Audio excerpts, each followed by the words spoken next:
sommes venus là pour manger à la table du Seigneur. Et que Dieu, n'est-ce pas, nous bénisse alors que nous voulons manger maintenant. Veuillez prendre alors vos Bibles. Nous lisons dans les livres des Hébreux, le chapitre 10.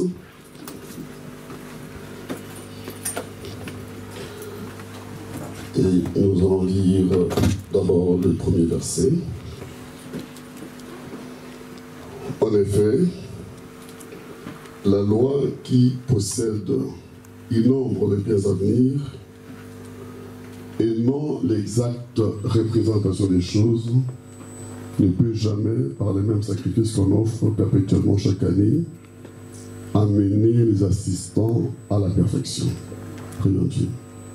Père Céleste, ô notre Dieu, c'est avec crainte et tremblement que nous tous, Père, nous nous tenons devant ta présence, sachant, notre Dieu, que cette parole a créé toutes choses, et cette parole seule, notre Dieu, qui peut nous admettre devant ta présence, nous justifier par le sang de l'agneau. Et nous compère que le sang qui a pour notre Dieu parle en notre faveur aujourd'hui encore, afin, notre Dieu, que nous puissions, Seigneur, recevoir les bénédictions par le Saint-Esprit que tu as, oh notre Dieu, préparé aujourd'hui pour chacun de nous, Seigneur.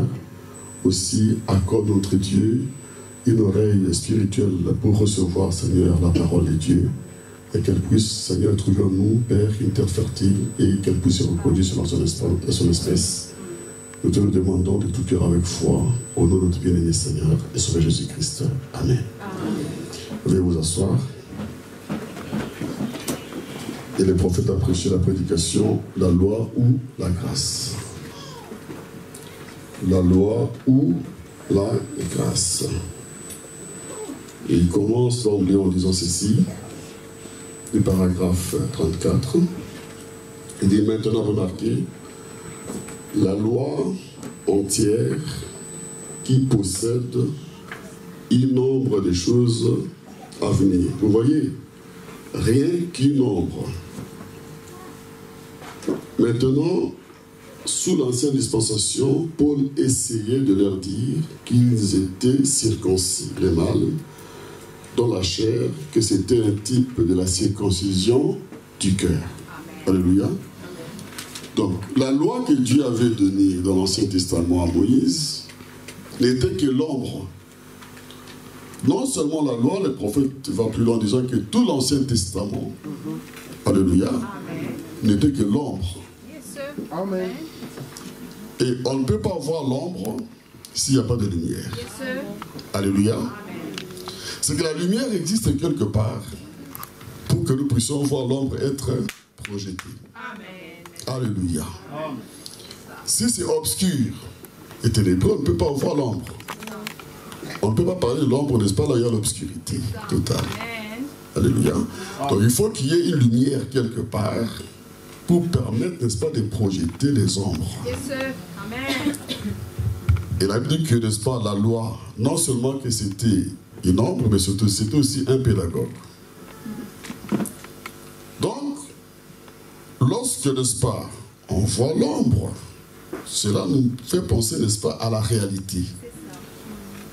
À quelque chose qui existe réellement. Et l'ombre, lorsqu'on la poursuit, on va, n'est-ce pas, trouver l'objet, n'est-ce pas, qui est reflété par, qui donne, n'est-ce pas, l'ombre. On ne peut pas se tromper. C'est pourquoi le frère Branham, n'est-ce pas, nous a enseigné que lorsque nous prêchons la parole de Dieu, quand nous lisons, nous allons chercher, n'est-ce pas, dans l'Ancien Testament, pour pouvoir comprendre ce que Dieu voulait dire faire. Donc, l'Ancien Testament, la loi de Moïse, n'est-ce pas, c'était des types. C'était des reflets de représentation de quelque chose de réel, de vrai, qui allait arriver. Alléluia. Amen. Et même les hommes de l'Ancien Testament, les croyants de l'Ancien Testament, leur vie était le reflet de la vie de Christ. Amen. Parce que c'est en lui, n'est-ce pas, que nous avons la pleine réalité. Amen. Le plein accomplissement. Amen. Et Dieu étant un bon enseignant, il prend, n'est-ce pas, des objets qui sont simples, des hommes simples, pour nous permettre, à nous les enfants, de comprendre, n'est-ce pas, les desseins la pensée de Dieu. Amen. Alléluia. Amen. Oui, Dieu simplifie son plan. Il sait que lui-même, il est mystérieux. Que notre intelligence est trop petite. Alors Dieu, n'est-ce pas, prend des choses simples pour nous enseigner, n'est-ce pas, les choses difficiles de Dieu. Et nous, les enfants, nous aimons ça. Nous ne cherchons pas, n'est-ce pas, des grands discours compliqués de l'université, des grands séminaires. Non, nous sommes assis ici pour entendre un primérien comme Branham. Alléluia. Afin que lui utilise, n'est-ce pas, les mêmes termes pour nous enseigner, n'est-ce pas, les choses profondes de notre Dieu. Merci Seigneur. C'est pourquoi la loi, n'est-ce pas, c'est une représentation, un type. Oh, merci Seigneur. Le frère Branham dit, prenez la vie par exemple de Moïse. Moïse était un homme. Mais Dieu l'a pris pour être, n'est-ce pas, du matériau, si vous voulez, pour nous permettre de comprendre ce que Christ allait être. Amen. Dès sa naissance, la vie de Moïse, n'est-ce pas, reflétait, annonçait Jésus-Christ. Il est né au moment où on massacrait les petits enfants. Amen. Alléluia. Amen. Dieu a laissé faire cela pour que nous puissions comprendre ce que serait Christ. Jésus-Christ aussi est né. Quand il est né, on a commencé à massacrer les petits enfants. Ainsi, Moïse dans l'Ancien Testament a été, n'est-ce pas, l'ombre, le reflet, le type de Jésus-Christ dès sa naissance. Mes frères, ceci montre que chacun de nous doit refléter cet homme-là, Jésus-Christ. Tout chrétien, tout croyant doit refléter Jésus-Christ. Non seulement Moïse. Moïse, n'est-ce pas, a été caché par Pharaon. Jésus, la même chose. Dieu l'a caché en Égypte. Donc, même dans notre vie, il y a quelque chose, n'est-ce pas, qui doit refléter la réalité, la personne principale. Parce que vous allez voir que ici, Dieu, dans le plan de Dieu, se résume, c'est en Christ. Et si vous lisez la Bible, vous verrez que de la Genèse à l'Apocalypse, toute la pensée de Dieu, n'est-ce pas, était sur Christ. Amen. Alléluia. C'est merveilleux. De telle sorte que vous et moi, lorsque nous nous rencontrons, notre thème principal soit être Jésus-Christ. Amen. Pas autre chose. Amen. Il est l'alpha et l'oméga. Il est celui qui est parfait. Amen. Moïse, n'est-ce pas, était prophète. Mais c'était pour refléter les grands prophètes qui allaient venir. Amen. Moïse était, n'est-ce pas, les législateurs. Mais les grands législateurs allaient venir, c'est Jésus-Christ. Moïse est monté sur le mont, la montée de Sinaï pour apporter la loi.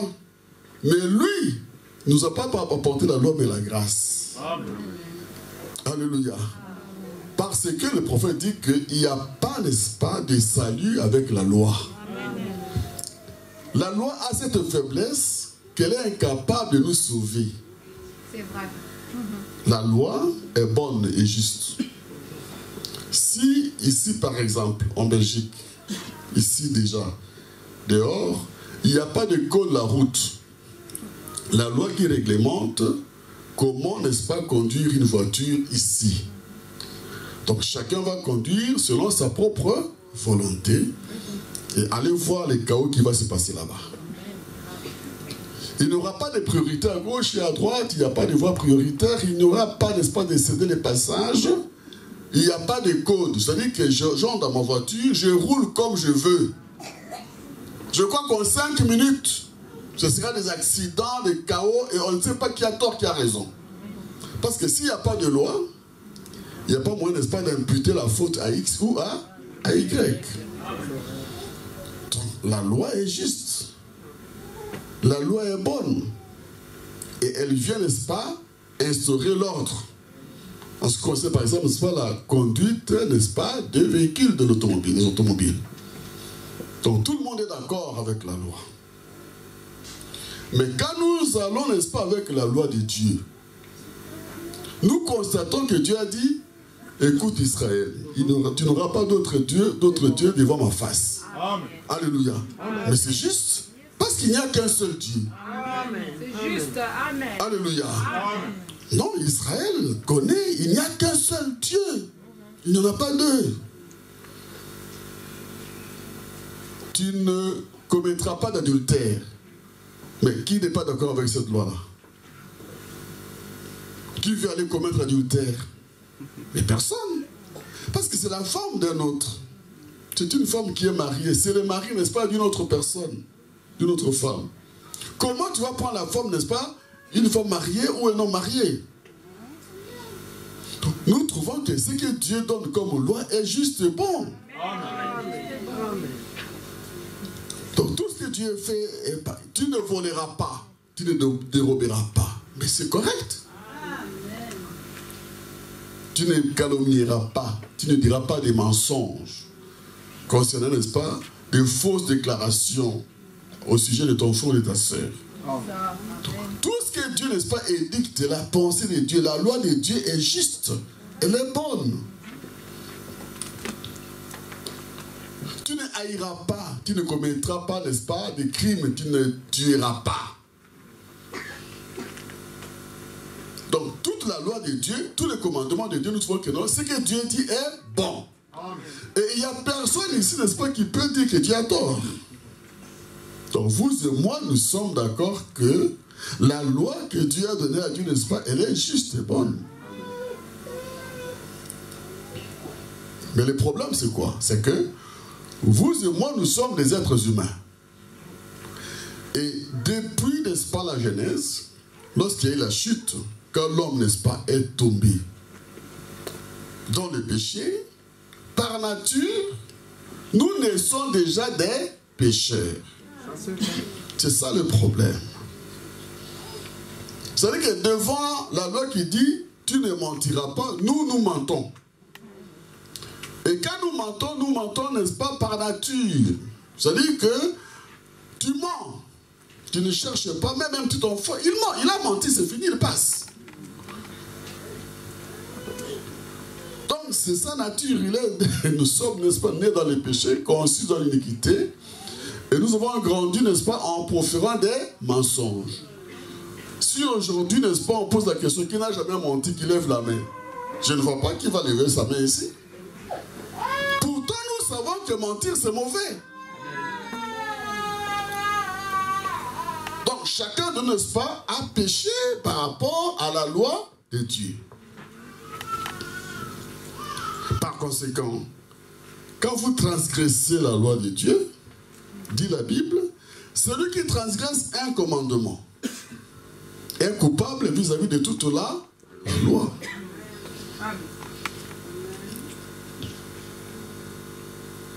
Nous tous, sans exception. Si tu n'as pas tué, tu as menti. Si tu n'as pas menti, tu as volé. Si tu n'as pas volé, tu as commis adultère. Si tu n'as pas commis adultère, donc tu as fait tête idolâtre. Et pas une fois, plusieurs fois. Chacun de nous est conscient de cela. Et donc, la justice de Dieu exige que celui, n'est-ce pas, qui a péché, qui a transgressé la loi de Dieu, le seul châtiment, c'est la mort. Quel que soit, n'est-ce pas, les commandements que tu as transgressés. Or, chacun de nous est conscient que face à la loi, tous, nous sommes coupables. Ça, c'est vrai. Que tous, nous méritons, tous sans exception, la mort. C'est ça le commandement de Dieu, c'est ça la loi de Dieu. Et pourtant, nous sommes, n'est-ce pas, tous d'accord que ce que Dieu dit est bon et juste. Mais pourquoi nous faisons, n'est-ce pas, le contraire? Nous commettons les péchés, nous n'obéissons pas, nous ne gardons pas la loi de Dieu. C'est ça le problème. C'est ça la difficulté que nous avons. Alors, il dit ceci. Et Eh bien, en ce temps-là, le seul moyen pour eux de savoir que c'était mal de tu ne voleras pas, c'était de voir les commandements, absolument. Et la loi fut ajoutée pour amener la réconciliation. Parce que là où il n'y a pas de loi, eh bien, il n'y a pas de péché. S'il n'y a pas de loi, il n'y a pas moyen, n'est-ce pas, d'imputer le péché. Mais quand la loi est là, la loi, qu'est-ce qu'elle fait? La loi ne fait qu'aggraver, amplifier. Vous montrez que, n'est-ce pas, vous êtes coupable, qu'on doit vous arrêter. Et c'est vrai. Parce que personne ne peut échapper à la loi de Dieu. Amen. Ici, on peut mettre des caméras pour chercher à ressembler. Dieu est lui, vous allez échapper comment? Dieu voit, il va vous donner pas le film de ce que vous faites. C'est bien enregistré. Il n'y a pas moyen d'échapper devant, n'est-ce pas, la loi de Dieu. Donc, nous tous, nous méritons d'être jetés en prison, d'être jugés et d'être condamnés. Le frère Branham dit, s'il n'y avait pas de loi dans cette ville, disant que vous n'avez pas le droit de brûler un feu rouge ou de faire ceci, eh bien, on ne peut pas, n'est-ce pas, vous arrêter. Attendez. Vous n'auriez pas commis d'infraction parce qu'il n'y a pas de loi qui l'interdise. Il dit, la loi a donc causé la colère ou manifeste le péché. Vous voyez, il faisait toutes ces choses là-bas sous la loi. Il ne commettait pas de péché parce qu'il n'y avait pas de loi pour leur dire qu'ils avaient péché. Mais lorsque la loi est entrée en vigueur, elle a été appliquée jusqu'à ce qu'elle vienne la perfection. Vous suivez? Donc, avec la loi, tous nous étions condamnés, et la loi était mise en vigueur et faisait que nous tous, nous méritions tous, n'est-ce pas, de mourir. Devant la loi de Dieu, c'était, n'est-ce pas, la colère de Dieu, c'était sans miséricorde qu'il faut appliquer la loi de Dieu. Parce qu'il faut considérer les législateurs. C'est Dieu lui-même, n'est-ce pas, qui a donné cette loi, et il n'y a pas moyen d'échapper, n'est-ce pas, à la loi de Dieu. Et donc, la transgression de la loi, n'est-ce pas, mes frères, c'était que nous puissions mourir. Maintenant, il dit, non, quand c'est dit, la loi a donc causé la colère ou manifeste, il n'avait pas bon. Il dit, maintenant, l'homme a toujours essayé de trouver un moyen par lequel se sauver. Il fait encore la même chose aujourd'hui, il ne fait que faillir. Donc, tout homme, le frère Branham dit, l'homme, face à cette situation, il sait qu'il est coincé par la loi, mais il se débat. Il cherche comment, n'est-ce pas, plaire à Dieu. Comment être juste. Comment être parfait. Pour pouvoir avoir, n'est-ce pas, accès au ciel. À la vie. Parce que les péchés nous privent, n'est-ce pas, de la vie. Et de tout l'héritage que Dieu nous donne. Depuis le jardin d'Éden. Mais l'homme se débat. Il cherche comment retrouver le chemin vers la perfection.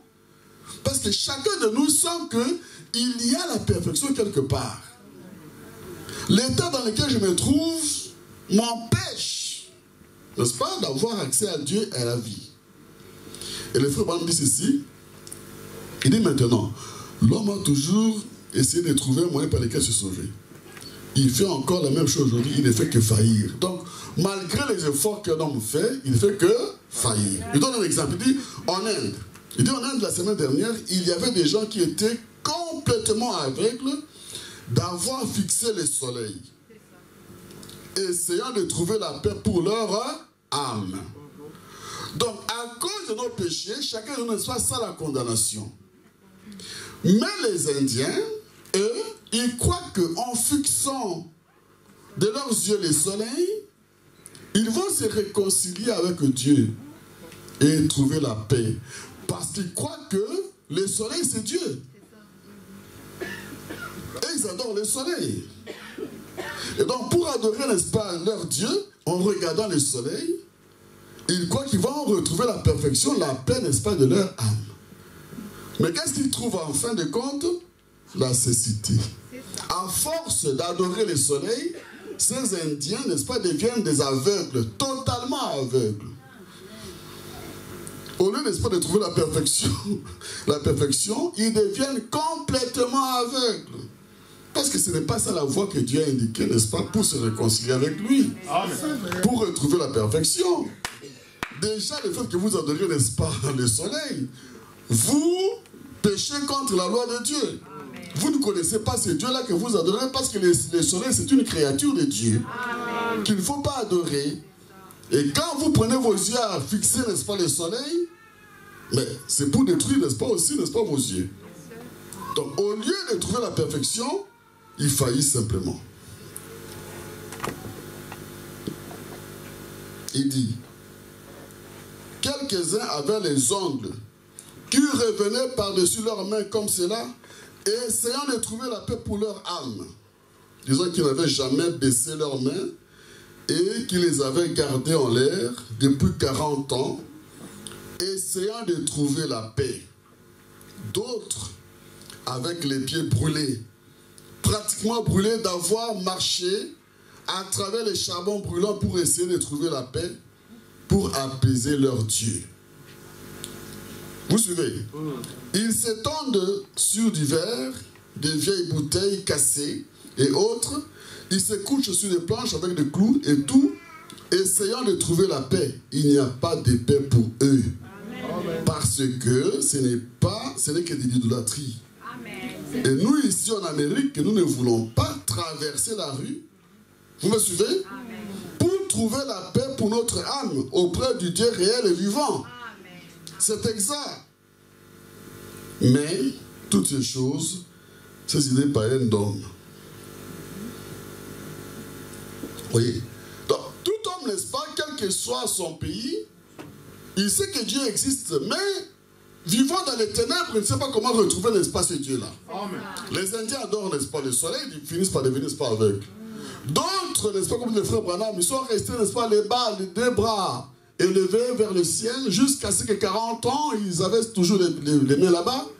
C'est juste pour manger, et puis les remettre pour adorer ces dieux-là. Mais les hommes, n'est-ce pas, sont sortis jusqu'à pouvoir, n'est-ce pas, hein, les frères Branham s'est retourné. Pendant 40 ans, imaginez-vous. Ils cherchaient la paix avec Dieu. Ils cherchaient quoi? La perfection. Oui, c'est ça. Ils cherchaient, n'est-ce pas, les chemins du ciel. Attendez, je cherche quelque chose ici qui nous concerne nous aussi. Ça, c'est la page.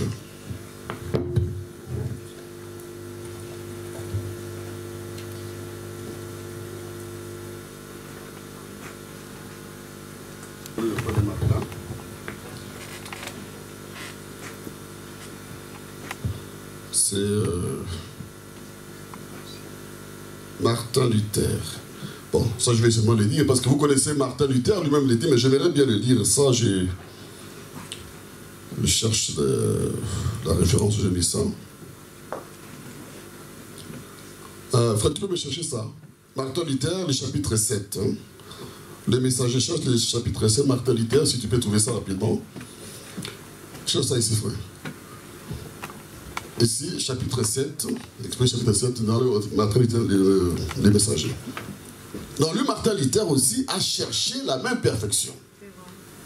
Il était prêtre catholique, vivait, n'est-ce pas, dans le couvent, il servait Dieu, et il observait ce qu'on appelle les pénitences. C'est-à-dire qu'il s'affligeait, n'est-ce pas, des châtiments, hein, des restrictions, hein, des abstinences, pour pouvoir être agréable à Dieu. Si tu trouves les messagers, tu me donnes. Chapitre 7. C'est ce qu'il faisait lui aussi. Pourquoi? Parce que lui aussi sentait que non, Dieu existe. Mais je n'ai pas de paix avec Dieu. Je vis dans le péché, même en étant un prêtre catholique, mais je sais que je ne suis pas en ordre avec Dieu. Ce n'est pas parce que je prêche la parole de Dieu, ce n'est pas parce que je chante, je danse, je viens à l'église. Non, il faut que je me réconcilie avec Dieu. Parce que je sens toujours la condamnation en moi, dans mon cœur. Il dit, je me suis, n'est-ce pas, infligé tellement de pénitence. J'ai cherché Dieu par tous les moyens, mais Ce n'est pas vrai. Lui-même, n'est-ce pas, c'est un témoignage. Chacun de nous, n'est-ce pas, doit arriver à ce témoignage. Est-ce que vraiment, moi, là, je suis sauvé? Parce que si quelqu'un est sauvé, lui-même est le premier témoin qu'il est sauvé. Il sait que je ne suis plus dans la prison du péché. C'est ça. Amen. Parce que si, pour rien, tu mens. Pour rien, n'est-ce pas, tu es. Pour rien, tu tombes. Mais toi-même, tu es témoin que non, là vraiment, je peux chanter à l'église, mais je ne suis pas encore sauvé. Amen. Et le frère Branham dit, mais nous ici en Amérique, nous n'arrivons même pas à traverser, n'est-ce pas, les chemins pour venir à l'église. Pourtant, ici, nous connaissons le Dieu réel et vivant. Amen. Que Dieu vous bénisse. Si les autres, dans les, n'est-ce pas, les ténèbres, n'arrivent pas à trouver ce Dieu, mais nous, Dieu a prouvé qu'il est Dieu, qu'il est vivant, qu'il est réel. Et nous ne voulons pas traverser, juste traverser, n'est-ce pas, la route là-bas, pour venir à l'église. On doit nous pousser. Ce que dit le frère dit ici, il dit, et nous ici en Amérique, nous ne voulons pas traverser la rue pour trouver la paix pour notre âme auprès du Dieu réel vivant. C'est exact. Alors il dit, là dans le passé, quand Dieu donna la loi, elle fut ajoutée afin de nous montrer que ces choses étaient des péchés.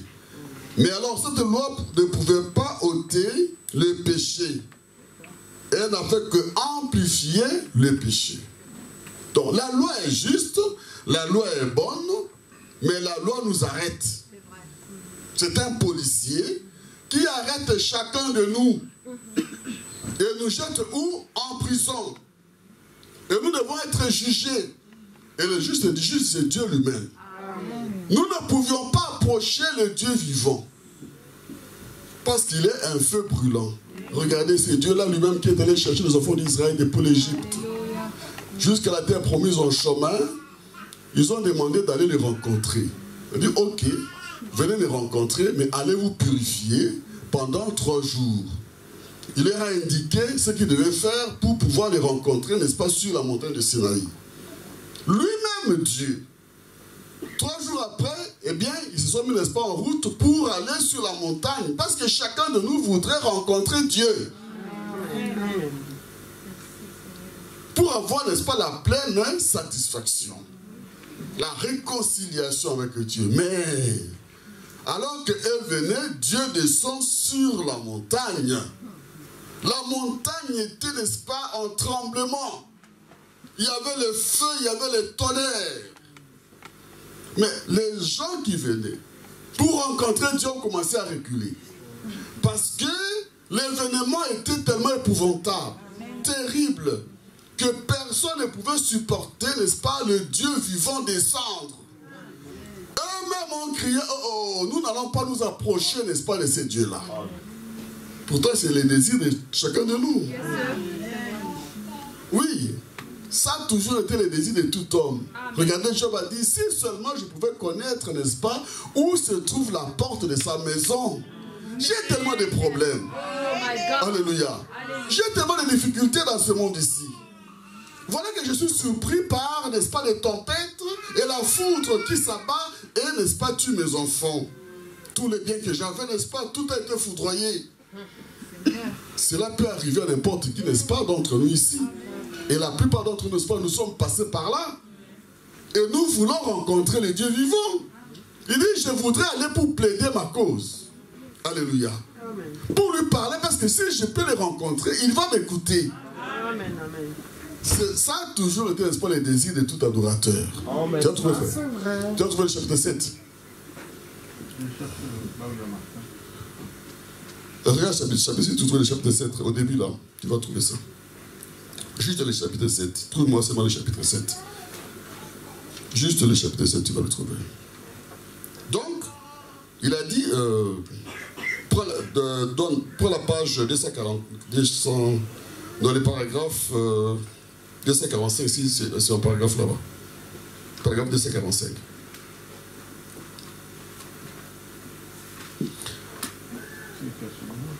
Oui, donc, je vais montrer. Je voulais juste lire pour que nous puissions voir le paragraphe.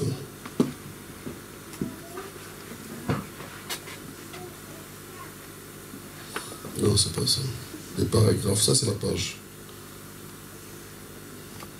Attends, je vais chercher ça.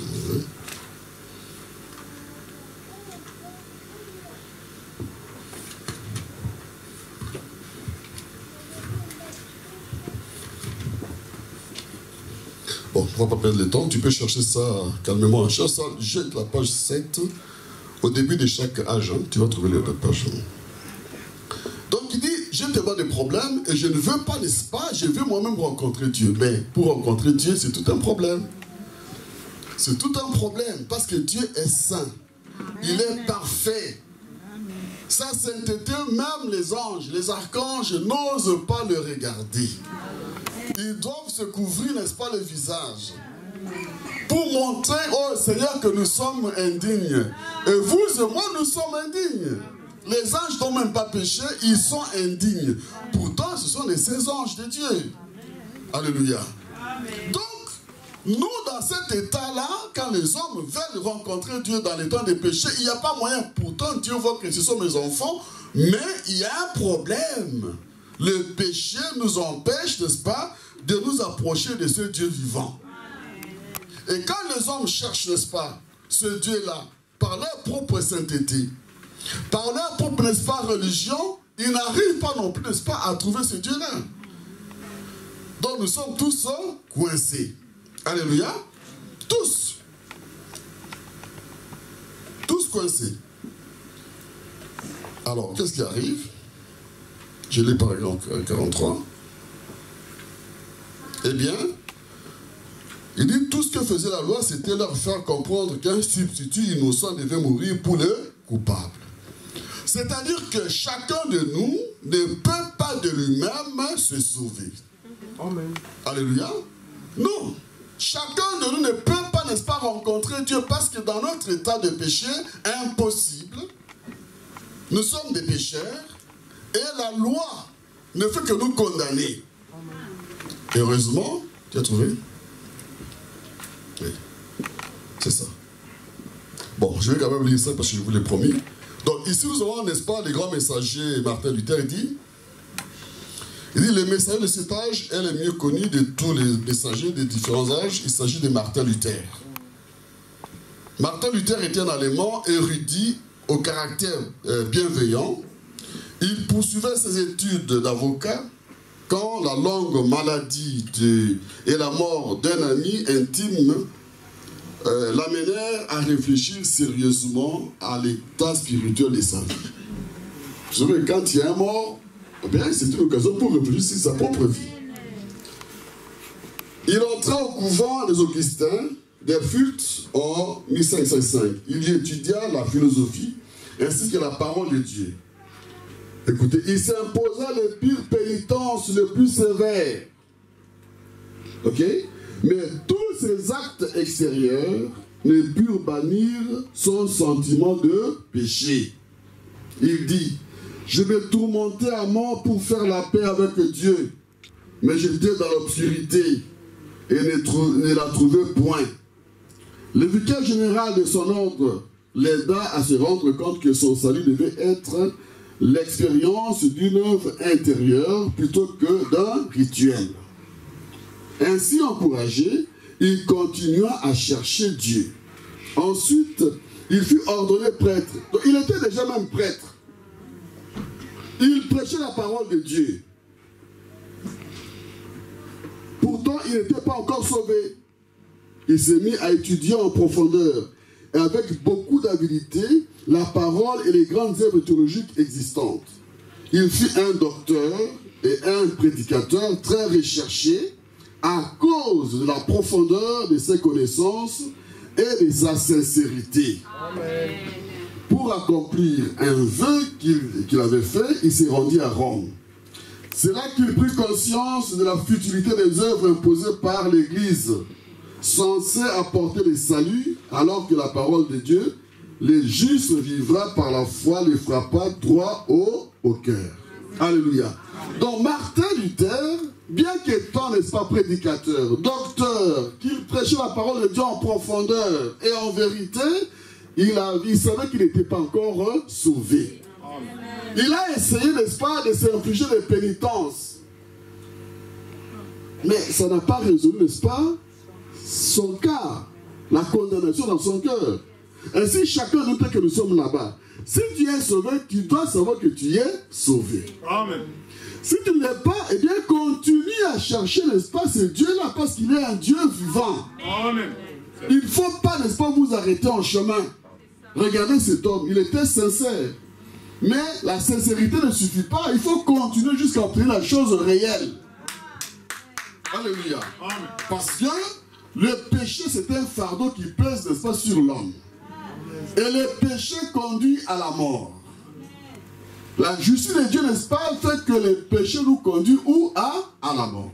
Mais heureusement, comme dit n'est-ce pas la Bible, le prophète aussi, que même dans la loi de Dieu, Alléluia. Dieu voyant que Amen. les hommes étaient, n'est-ce pas, bloqués, coincés, incapables Merci, Seigneur. d'accomplir la loi, Dieu avait prévu dans sa propre loi qu'il y ait un substitut, Amen. alléluia, Amen. qui meurt pour le péché. Merci, Seigneur. Alléluia. Amen.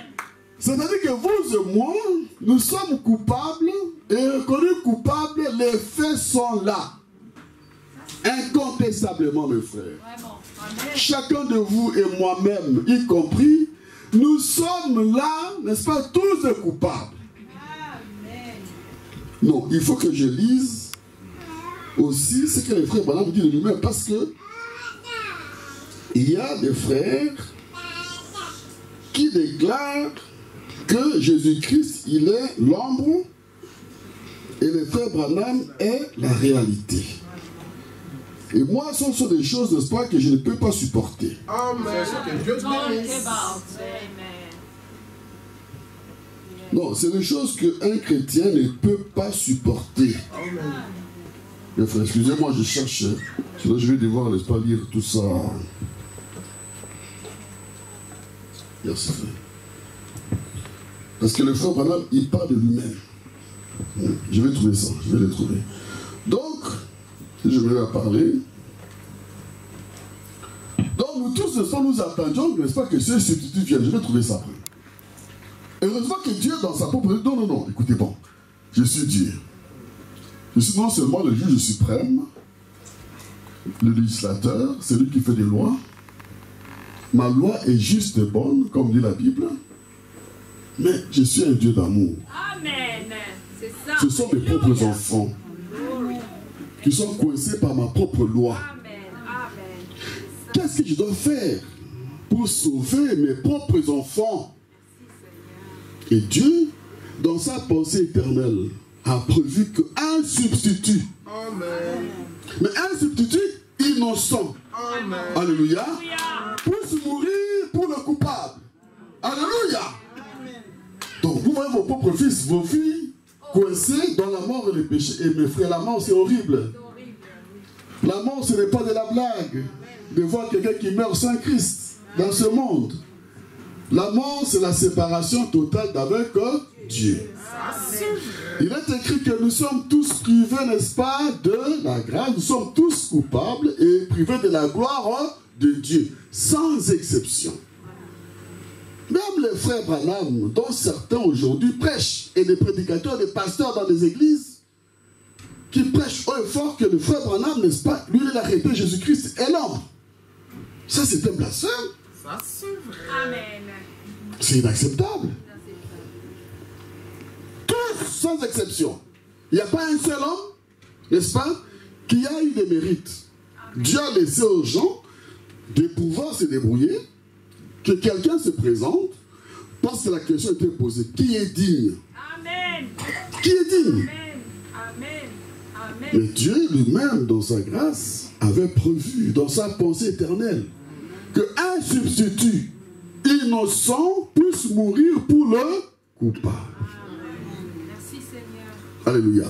Parce que nous tous, vous et moi, nous sommes, n'est-ce pas, d'un homme et d'une femme, et par conséquent, nous avons, n'est-ce pas, un sang que Dieu ne peut pas accepter, parce que nous sommes des pécheurs dès la conception. Et vous voyez, n'est-ce pas, où le péché a commencé. Nous comprenons comment le péché, n'est-ce pas, est entré dans ce monde ici. que c'est un problème de sang et la vie est dans le sang. Amen. Et ce que nous avons, c'est quelque chose de mortel, ce n'est pas ça la vie. Tous, nous ne sommes pas des mortels. Mais Dieu, dans la loi, qui est l'ombre, avait prévu que si quelqu'un a commis un péché, il peut apporter soit un agneau, soit un mouton, soit une brebis, soit un bœuf, un bouc, n'est-ce pas? Un sacrifice innocent qu'il devait apporter et l'offrir. Il vient avec son sacrifice devant les sacrificateurs. Alléluia. Il vient avec un agneau. Mais qu'est-ce que l'agneau a fait? Rien du tout. Parce que Dieu qui vous a créé, vous qui avez péché, Dieu aussi a créé, n'est-ce pas, l'agneau? Donc l'agneau a le droit de vivre comme vous. L'agneau n'a fait rien de mal, aucun péché. Mais c'est vous qui avez commis les péchés qui méritaient la mort. Mais regardez, n'est-ce pas, l'amour de Dieu pour accomplir sa propre justice. Il dit, bon, vous allez, à cause de votre péché, prendre, n'est-ce pas, cette bête innocente. Vous l'amenez devant les sacrificateurs. Et le sacrificateur va prendre, n'est-ce pas, cet agneau que vous apportez au sacrifice. Avant, n'est-ce pas, de l'immoler, il doit vérifier que cet agneau n'est pas, n'est-ce pas, aveugle. Il est sans défaut. Ce n'est pas, n'est-ce pas, une bête boiteuse. N'apportez pas, n'est-ce pas, à Dieu quelque chose qui a des défauts. Il faut avoir du respect, de l'honneur, de la considération vers Dieu. Quand il s'agit, n'est-ce pas, de Dieu, prenez, n'est-ce pas, la chose la meilleure pour lui donner. Lui-même le réclame parce qu'il est Dieu et nous devons lui apporter la meilleure des choses que nous avons. Pas les miettes. Alléluia. Si nous connaissons ce Dieu-là et son amour pour nous, c'est pour que nous puissions, n'est-ce pas, bien réfléchir et méditer sur la façon dont l'offrande que nous lui apportons.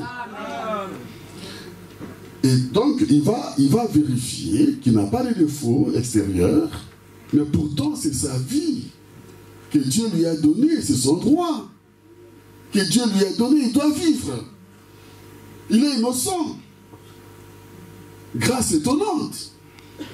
Et donc, vous venez avec l'agneau, vous mettez vos mains, n'est-ce pas, sur l'agneau, et vous confessez vos péchés. C'est moi, tel, j'ai commis tel péché, j'ai volé, j'ai, n'est-ce pas, commis adultère, j'ai haï, j'ai... Quel que soit le péché que vous avez fait, vous le confessez, n'est-ce pas, sur cet agneau innocent. En confessant vos péchés, Dieu vous transfère, n'est-ce pas, votre culpabilité à vous, sur cet animal innocent. Il va mourir en votre place. Et le sacrificateur, quand il a vu cela, c'est alors qu'il, n'est-ce pas, il va égorger, n'est-ce pas, l'animal. Et vos mains sont là. Vous sentez, n'est-ce pas, l'animal qui est en train, n'est-ce pas, de crier, de bêler, de crier ma vie. Sa vie innocente. Et il meurt. Donc quand l'enfant, n'est-ce pas, l'animal meurt, le sang se répand aussi sur vous et sur l'animal aussi. Quand vous participez, vous partagez, c'est pour que vous puissiez, n'est-ce pas, vous rendre compte que non, cette mort ici, horrible, hein, c'est moi qui devais subir la mort. Alléluia. C'est ce que Dieu avait donné. Pourquoi? Parce que la vie est dans le sang. Amen. Et un innocent meurt à votre place. Mais n'oubliez pas que la loi est une ombre. Alléluia. Amen. Ce qui est fait là-bas, c'est une ombre. Alléluia. Regardez, si vous prenez, n'est-ce pas, mon ombre là-bas, vous donnez, n'est-ce pas, un coup à l'ombre, il ne va rien subir. C'est une ombre. Si vous donnez, n'est-ce pas, un coup n'est-ce pas, de machette ou vous tirez avec votre revolver, l'ombre ne va pas mourir. Parce que ce n'est qu'une ombre. Amen. C'est la vérité. Alléluia. Ce qui fait que l'agneau qui meurt là-bas, ce n'est qu'une ombre parce que la vie animale est inférieure, de loin inférieure à la vie, n'est-ce pas, humaine. Amen. Alléluia. C'est pourquoi cet agneau n'est qu'une ombre. Amen. Que Dieu a placé là-bas pour annoncer le véritable agneau qui devait venir. Hier, je m'amusais, n'est-ce pas, à m'exercer avec ma fille, Sarah. Je lui ai dit, bon, Sarah, si je te dois 10 000 euros, et que je t'apporte, n'est-ce pas, 10 000 francs congolais, tu vas accepter? Je dis, non, papa. Parce que tu me dois 10 000 euros.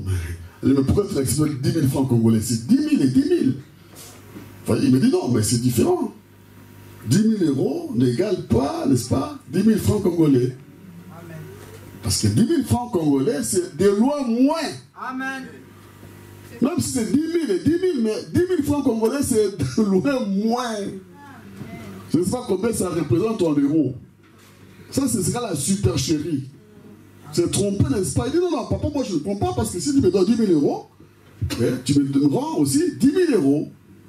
Je dis, mais si c'est le contraire, je te donne, n'est-ce pas, 10 000 francs congolais et je te paie avec 10 000 euros. Est-ce que tu vas accepter? Il dit, oui, oui, je vais accepter. Je vais accepter parce que 10 000 euros, c'est de loin beaucoup. Alléluia. Et si le sang d'un animal ne peut pas, n'est-ce pas, expier, expier, c'est-à-dire payer, Amen. hein, pour, n'est-ce pas, la vie d'un homme. Amen. Non. Et Dieu le sait. Il sait que quand vous apportez, n'est-ce pas, la vie d'un homme, ça ne peut pas racheter la vie d'un homme. C'est ça le problème. C'est du sang, c'est vrai. Le frère Madame dit que le sang d'un animal, ce n'est pas le sang, n'est-ce pas, d'un homme. Amen. Et que la théorie même, n'est-ce pas, de l'évolution est fausse. Parce qu'il prenait tous les hommes sur la terre, vous prenez, n'est-ce pas, un jaune, il peut donner son sang à un noir. Un noir peut donner son sang, n'est-ce pas, à un blanc. Un blanc peut donner son sang, n'est-ce pas, à un chocolat s'il y a des hommes bruns comment. Parce que ce sont des êtres humains et tous les hommes, n'est-ce pas, sont sortis d'un même arbre. Alléluia. Donc, l'un peut donner, n'est-ce pas, son sang à l'autre, mais si vous prenez, n'est-ce pas, le sang d'un animal, pour donner, n'est-ce pas, un homme, ça ne marche pas, c'est incompatible. Il dit, il y a, n'est-ce pas, des animaux qui ont un sang chaud, d'autres qui ont un sang fort comme les serpents. Donc, on ne peut pas prendre le sang d'un animal pour le remplacer. Non, la vie animale ne peut pas racheter, n'est-ce pas, la vie humaine. Amen.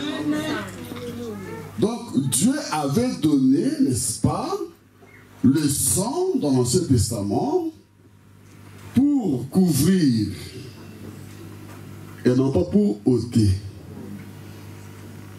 Alléluia. Ce n'est qu'une couverture, un reflet. C'est pourquoi, quand même les saints, les croyants de l'Ancien Testament mouraient, ils allaient, n'est-ce pas, où? Dans le séjour des morts. Que même le paradis était sous la juridiction de Satan. Alléluia. Amen. Ah oui, parce que l'expiation n'était pas parfaite. Alléluia. Amen. Non, c'était une ombre. Et donc, avec l'ombre, il n'y a pas de salut, mes frères. Amen. Amen. Alléluia. Amen. Comment voulez-vous dire que, n'est-ce pas, Jésus-Christ est l'ombre? De quel droit vous dites ça?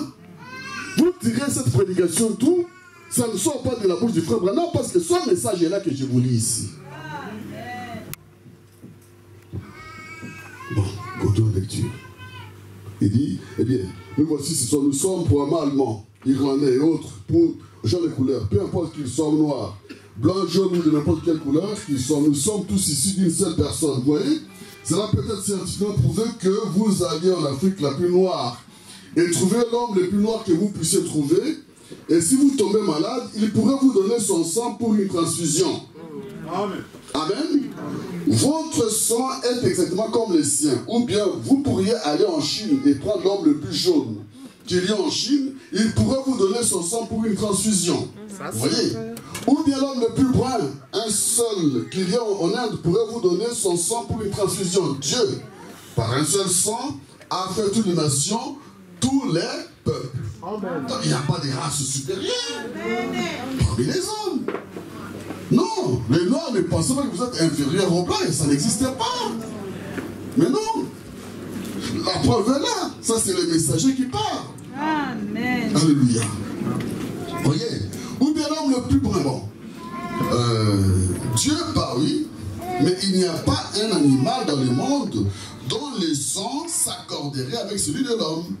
Vous voyez, Chaque espèce animale a un sang différent, mais le sang humain est tout à fait le même.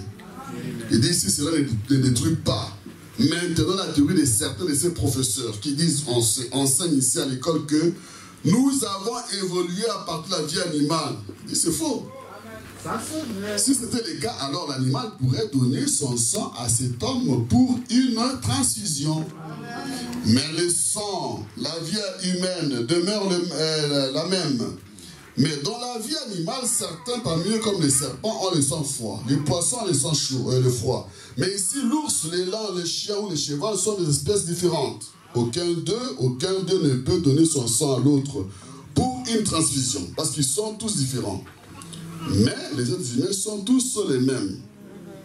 Il dit donc, avec l'offrande du sang animal, on n'avait qu'un substitut sous la loi, jusqu'à ce que Jésus vint. Amen. Alléluia. Amen. Parce qu'on cherchait la perfection, c'est jusqu'à ce que Jésus vint. Amen. Alléluia. Amen. Mes frères, si quelqu'un ne connaît pas Jésus-Christ, il ne connaît rien. Amen.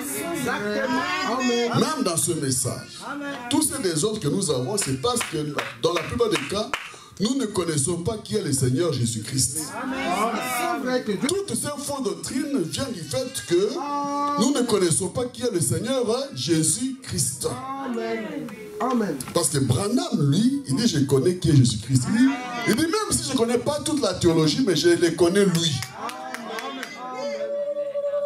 C'est pourquoi son message n'a fait qu'exalter et élever Jésus-Christ.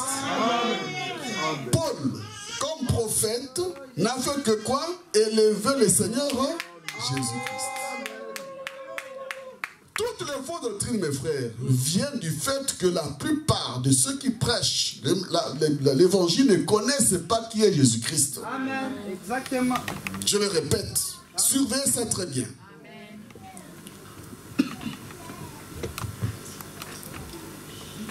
Oh, merci Seigneur. Oh, merci Seigneur. Dit. Oh, merci Seigneur. Il dit, jusqu'à ce que Jésus vint. Il dit, qu'il n'était ni né d'aucun homme. Alléluia. Donc, la première chose que nous retenons, alléluia, amen. Quand nous étions coincés, il fallait qu'un substitut vienne. Amen. Ce n'était pas l'agneau animal, mais c'était jusqu'à ce que Jésus vint. Qui était-il? Il dit, il n'était pas né d'aucun homme. Amen. Ça, c'est la première chose qu'il faut retenir. C'est simple, nous le savons, mais c'est profond. Amen. Amen. Amen. Amen. Amen. Ça écarte, n'est-ce pas, tout. C'est ça. Jésus n'était né d'aucun homme. Amen. Yes. Amen. Aucun homme sur cette terre n'était son père. Amen. Voilà.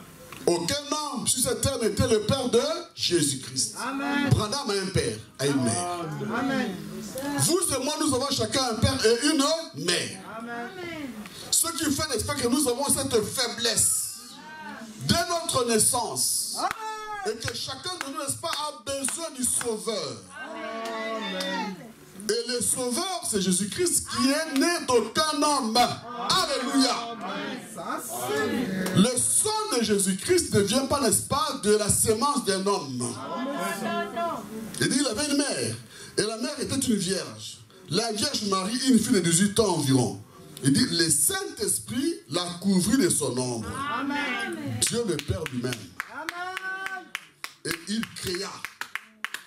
Celui-là même qui a amené le monde à l'existence par la parole, il a simplement parlé. Amen. Donc, Jésus-Christ est une création de Dieu. Amen. Par la parole de Dieu. Amen. Ce n'est pas par, n'est-ce pas, les sexes et les désirs sexuels d'un homme et d'une femme, non. C'est Dieu lui-même qui a parlé pour créer le corps de Jésus-Christ. Amen. Alléluia. Amen. Voilà qui est notre Sauveur. Merci. Voilà qui est notre parent rédempteur. Amen. Voilà les substituts que Dieu nous a donnés. Il est incomparable. C'est pourquoi il dit qu'il est le Fils unique. Amen. Amen. Amen. Merci Seigneur. Oh, merci Seigneur. Amen. Vous savez comment on a abordé cela dimanche. Lorsque Dieu parle, cela doit arriver. Il n'y a aucun moyen du tout de s'en éloigner. Dieu dit qu'il y est. Et cela doit être. Amen. Ça c'est vrai. Cela doit être. Quand Dieu parle, la chose doit arriver. Amen. Et la parole même. La parole était une pensée. Dieu, alors, une parole est une pensée exprimée. Dieu l'a pensée dans son esprit et a créé cela par la parole. Et nous avons la foi dans notre cœur, la foi de Dieu dans notre cœur, et nous pouvons voir cela clairement. Cela devient une foi. Et puis, nous la prononçons et elle vient à l'existence, la chose même, parce que la pensée de Christ est dans l'homme.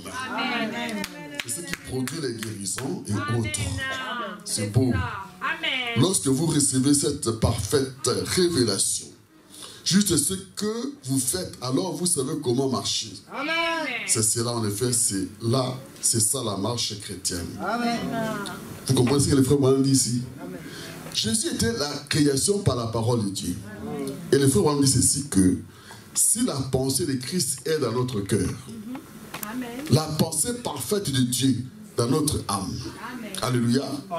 Mais quand nous prononçons la parole, ce n'est pas notre parole. Parce qu'une parole, c'est une pensée exprimée. Maintenant, quand nous, la parole, la pensée de Christ dans notre cœur, il est dit que les pensées de Christ habitent abondamment en vous. Vous savez, quand vous avez la pensée de Christ et que vous la prononcez avec une foi parfaite, la chose ne peut que arriver. Parce que la parole de Dieu est infaillible. C'est comme ça que Jésus-Christ, qui était la pensée parfaite de Dieu pour le salut de l'humanité, a été prononcé et on ne pouvait qu'avoir, n'est-ce pas, ce corps-là. Cet homme-là. Alléluia. Voilà pourquoi vous et moi, si notre vie est centrée sur Christ, nos conversations sur Christ, nos chansons sur Christ, notre prédication sur Christ, tout ce que nous faisons nous sur Christ, frère, il va arriver un moment où cette pensée de Christ en vous s'exprime. Et vous allez dire, il n'y aura pas de pluie pendant 3 ans et demi, sinon à ma parole. En réalité, c'est la parole de Dieu. Alléluia. Alléluia. Vous n'allez pas le programmer, mais vous serez étonné que vous avez dit quelque chose qui arrive. Parce que cela ne dépend pas de votre contrôle, de votre volonté. Vous avez simplement la pensée de Dieu en vous. Et quand Dieu trouve que c'est le moment, que là, ma pensée est là, je vais, n'est-ce pas, utiliser telle soeur, tel frère, vous direz une chose, pas, et vous êtes étonné que la chose arrive. Amen. Alléluia. Vous serez étonné, oh, mais moi je dis ça et c'est arrivé. Oui, ce n'est pas vous. C'est le Saint-Esprit de Dieu en vous qui l'a dit et la chose est arrivée. Vous devenez un homme mystique. Alléluia. Oh, merci Seigneur. Il dit, alors Jésus est venu. Étant Dieu lui-même manifesté dans la chair. Son sang n'était pas celui d'un autre homme. Merci Seigneur. Vous voyez le sang, n'est-ce pas, qui nous a sauvés? Vous voyez l'homme qui nous a sauvés? Étant, n'est-ce pas, Dieu lui-même manifesté dans la chair. Son sang n'était pas celui d'un autre homme. Chacun de nous, chaque prophète, chaque grand homme a le sang humain. Vous suivez, non? C'est clair. Amen. Yes, sir. Chacun de nous, chaque prophète, chaque grand homme a le sang humain. Mais cet homme avait le sang divin. Alléluia. Dieu lui-même créa la cellule de sang. Alléluia. C'est-à-dire que si nous avons le sang humain, Dieu pour nous a sauvés avec le sang divin. Si c'était une dette d'espoir de 10 000 francs congolais, Dieu a pris 10 000 euros pour nous racheter. Amen. Comment vous allez comparer Jésus-Christ à quelqu'un d'autre? C'est ça. Parce que la question c'est de le connaître lui. Si vous le connaissez, il n'y aura plus jamais de confusion. Vous n'allez pas mettre, n'est-ce pas, sa gloire. Non, non, non, non. Comme je parlais avec le frère Alexis qui est arrivé ici. Il m'avait étonné parce qu'il a la même position que moi. Il dit, mes frères, pour moi, laissez Jésus-Christ à sa place, Branham à sa place, et nous les autres aussi, chacun trouve sa place. C'est tout. C'est tout. Si vous faites cela, la question est finie. Amen. Moi, je serai le répétiteur qui sera derrière tous les prédicateurs. Amen. Parce que je reste simplement lire les messages de Frère Branham. Mais vous les autres là, vous allez prendre toutes les gloires, mais Branham à sa place, Jésus-Christ à sa place. Et là, il n'y a plus de combat.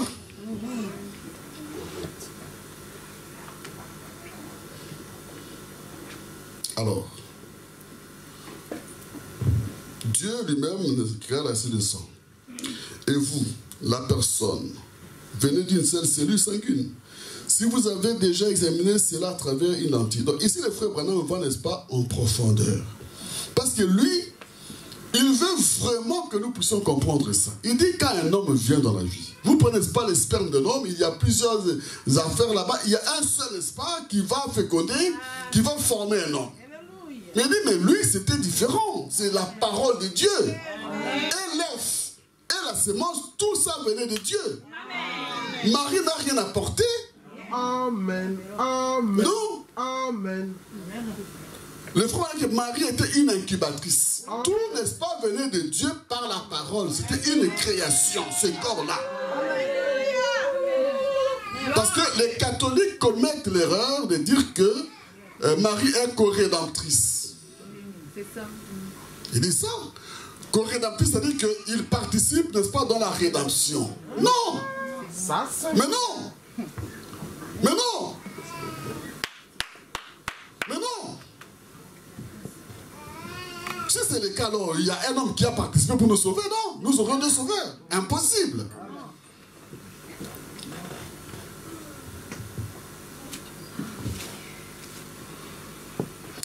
Il dit, mais dans ce cas-ci, Dieu lui-même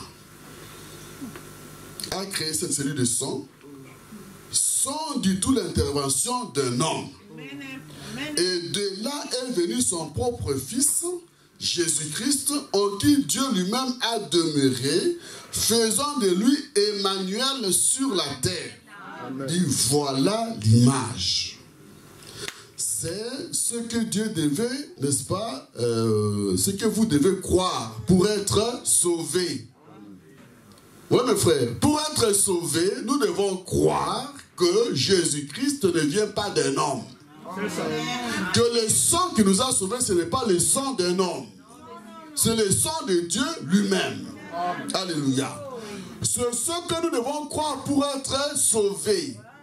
Parce que tous les autres sangs humains sont les sangs des pécheurs. Et la vie est dans le sang. Si c'est un pécheur qui meurt pour être pécheur, mais il ne peut pas nous sauver. Impossible. Donc, auquel nous ne pouvons, n'est-ce pas, apporter quelque chose pour notre salut. Amen. Impossible. Impossible. Et ensuite, écoutez, ensuite Jésus a librement. Il n'était pas obligé de le faire, mais de son plein gré, avec dans son cœur l'amour pour ses semblables, il est mort librement sur les calvaires. Et il a versé ce sang pour portant sur lui les péchés du monde. Il a pris sur lui-même nos péchés au calvaire. Or, il ne s'agit pas de ce que je peux faire. Il n'est pas question de savoir si je suis bon ou mauvais. Il est question de savoir si lui était bon. Je ne peux jamais être assez bon pour y arriver. Ça, c'est Branham qui parle. Hein? Amen. Vous ne pouvez jamais être assez bon pour y arriver. Si jamais vous y arrivez, ce sera sur les mérites de Jésus-Christ. Je vous dis maintenant ces choses parce qu'il n'y a rien d'autre que vous puissiez faire. Mais Dieu a transféré tous nos péchés sur lui. Amen. Et il est mort. Amen. Et parce qu'il est mort un pécheur, la Bible dit que son âme est allée au séjour des morts. C'est exemple. Et pendant qu'il était là, il prêcha à ceux qui étaient en prison, qui ne s'étaient pas repentis pendant le temps de sa patience, au jour de Noé. Mais il n'était pas possible qu'il laisse son corps voir la corruption. Amen. Donc vous voyez, n'est-ce pas, ce que le salut, n'est-ce pas, a coûté à notre Seigneur. Amen. Qui nous a sauvés, qui est ce substitut-là qui nous a sauvés? C'est Dieu lui-même. C'est Dieu, les frères montrent ici que c'est Dieu condescendant. Ne dormez pas, j'ai l'impression que vous dormez. Là derrière, vous me suivez? Amen. Bien, que Dieu vous bénisse. C'est Dieu que nous ne pouvions pas toucher. C'est la montagne, notre Père. il est notre tendre Père, notre Père qui est aux cieux. Mais imaginez, n'est-ce pas, les enfants qui ne peuvent pas approcher leur Père. C'est horrible. C'est vraiment lamentable. C'est quelque chose d'insupportable, autant pour les enfants que pour le Père. Un Père qui aime, il dit, oh, il ne peut pas l'approcher à cause de sa sainteté et de sa perfection. Et les enfants sont condamnés à mort par la loi de leur propre Père. Alors Dieu dit, oh, mais il faut que je trouve une solution. Voilà pourquoi, n'est-ce pas, les véritables enfants de Dieu aiment le Seigneur Jésus-Christ. Et ce même Dieu, n'est-ce pas, descend. De Père qu'il était, il descend, il devient un homme. C'est comme ça qu'on l'a appelé Fils de Dieu. Le Fils de Dieu, c'est ce Dieu invisible qui s'est rendu visible. Dieu n'est pas un homme, Dieu est esprit. Amen, amen. Mais il a dû, n'est-ce pas, changer de forme. Amen. Créer un corps. Amen. Et habiter dans ce corps. C'est l'unique corps qui a reçu, n'est-ce pas, la plénitude de la divinité corporellement. Amen. C'est le seul corps qui a été préparé pour que ce soit Dieu seul qui nous sauve. Amen. Alléluia. C'est merveilleux, mes frères. Il n'y a pas moyen de l'expliquer. Quel amour. Alléluia. Dieu qui descend et que nous pouvons toucher, qu'on a insulté, sur lesquels on a craché, des pécheurs qui ne comprenaient rien de qui était cet homme-là. Alléluia. Mais quel amour. Mes frères, c'est terrible de constater que nous, pour qu'il mourait, c'est nous qui, n'est-ce pas, les mettions à mort. Vous voyez, l'aveuglement, n'est-ce pas, dont nous pouvons être frappés dans ce monde ici. Si nous ignorons, n'est-ce pas, Jésus-Christ, nous n'allons jamais faire de progrès dans notre vie chrétienne. Impossible. Tous les problèmes, c'est ça. Toutes les dénominations, n'est-ce pas, c'est ça. Parce qu'il y a, n'est-ce pas, ce voile qui est sur le cœur des gens. Ils n'arrivent pas, n'est-ce pas, à percer les mystères, mais Dieu nous a envoyé un prophète. Amen. Alléluia. Pour que nous connaissions notre Seigneur, notre Sauveur. Amen. Alléluia. Quelle substitut. Dieu lui-même qui accepte de descendre et de devenir un agneau. C'était un homme, mais qui s'est comporté exactement comme un agneau. Qui accepte de perdre ses droits. Ce Dieu qu'on ne pouvait pas approcher à cause de péché, mais ce sont les pécheurs. Même une femme prostituée, n'est-ce pas, pouvait l'approcher. En pleurant, elle venait, n'est-ce pas, de commettre, n'est-ce pas, ses affaires de prostitution. Elle vient, n'est-ce pas, avec des pleurs. Parce qu'elle avait au moins compris. Amen. Oh Seigneur, le fardeau de mes péchés est trop lourd. J'ai essayé à plusieurs reprises de prendre la décision, je vais abandonner la cigarette, je n'arrive pas. Abandonnez, n'est-ce pas, la boisson, la prostitution. Vous savez, quand le diable vous tient, il faut être plus fort que lui, n'est-ce pas, pour qu'il puisse céder. Et pour qu'il puisse céder, vous devenez connaître, n'est-ce pas, les libérateurs, les rédempteurs, les sauveurs. Il n'est pas un petit sauveur, il est notre sauveur. Notre, n'est-ce pas, parent rédempteur. Si vous ne le connaissez pas, vous n'allez jamais, je vous dis, mes frères, faire des progrès dans le christianisme. Il faut que ce voile soit ôté de vous. Amen. Oh. Le frère Branham dit, ah donc il est mort pour nous. Non seulement qu'il est mort, son âme, sa précieuse âme, sa vie si précieuse, parce qu'il avait accepté de porter tous nos fardeaux, il devait, n'est-ce pas, il a dit, oh Père, non pas ma volonté, mais ta volonté. Amen. Son âme, n'est-ce pas, est allée, n'est-ce pas, dans le séjour des morts. Alléluia. Amen. Et là, vous voyez tout le rôle, n'est-ce pas, que le Seigneur, n'est-ce pas, a dû jouer pour nous sauver.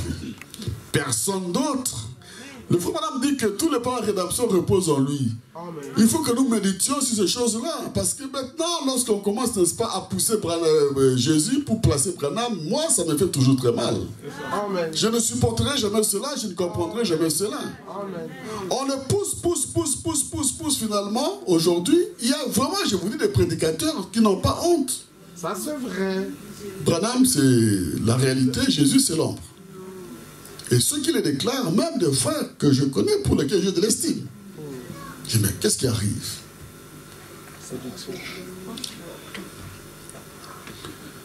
Donc il est parti là-bas pour être le bouc émissaire.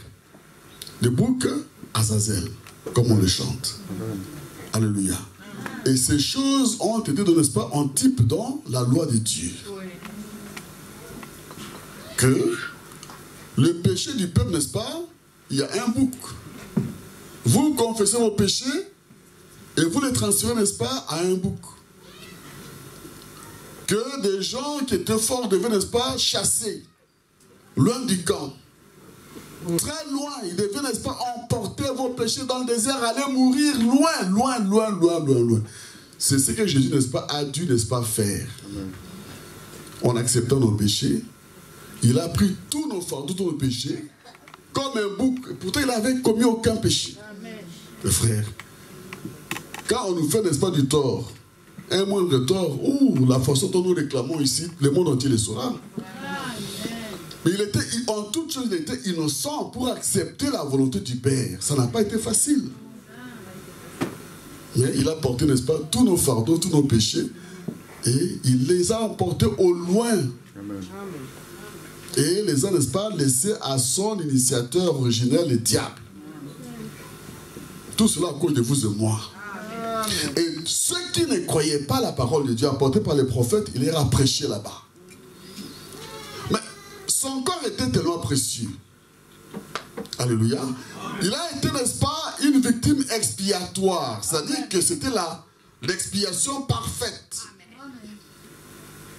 Il a payé au double de nos péchés. Alléluia. Si bien que Dieu dit non, je ne peux pas permettre que son corps voie la corruption.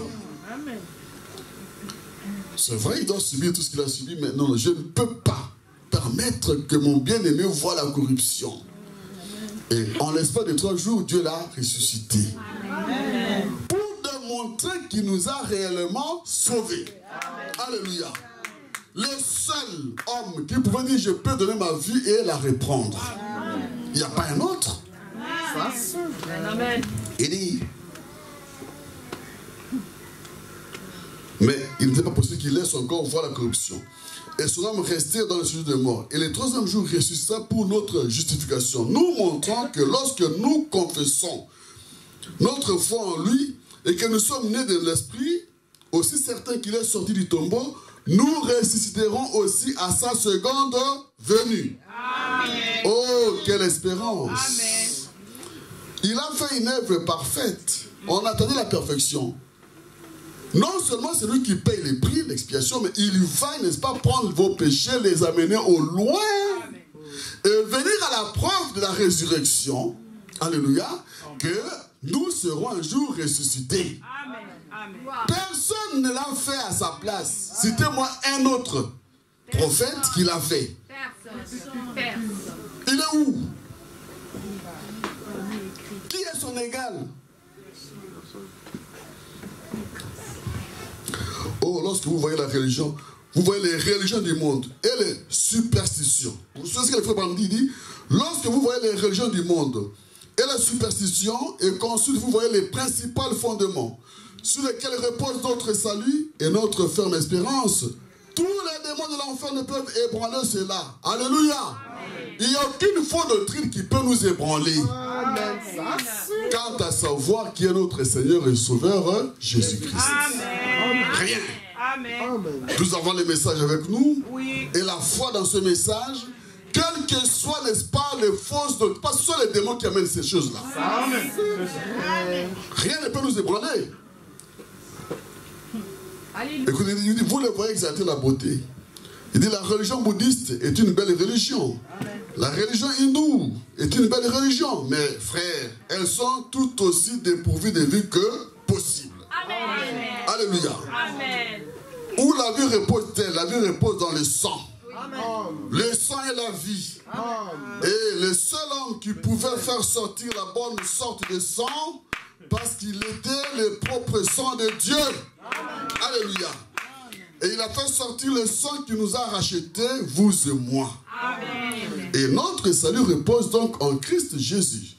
Ce qu'il a fait pour nous au calvaire, peu importe à quel point nous tombons bas.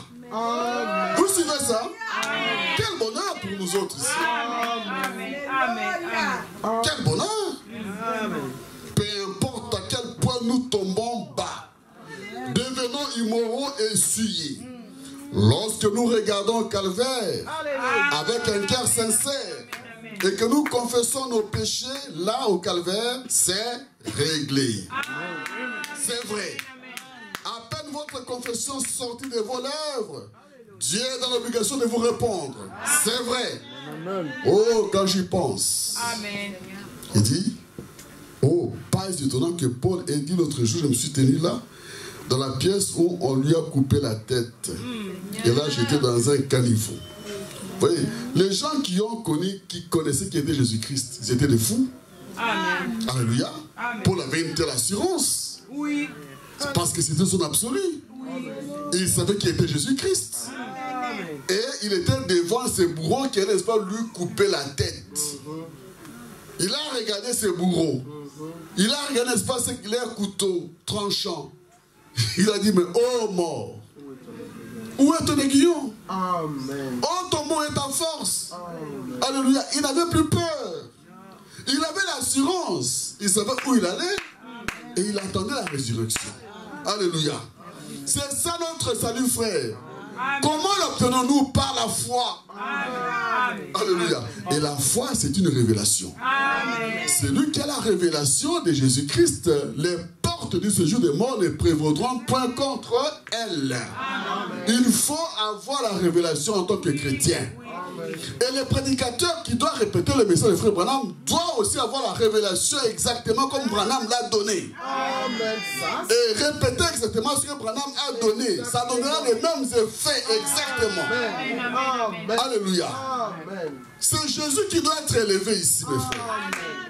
Pour ce qu'il a fait pour vous et moi, il est incomparable. Amen. Je ne peux pas supporter, n'est-ce pas, que quelqu'un d'autre, n'est-ce pas, puisse être élevé à la place du Seigneur. Ça ne va pas.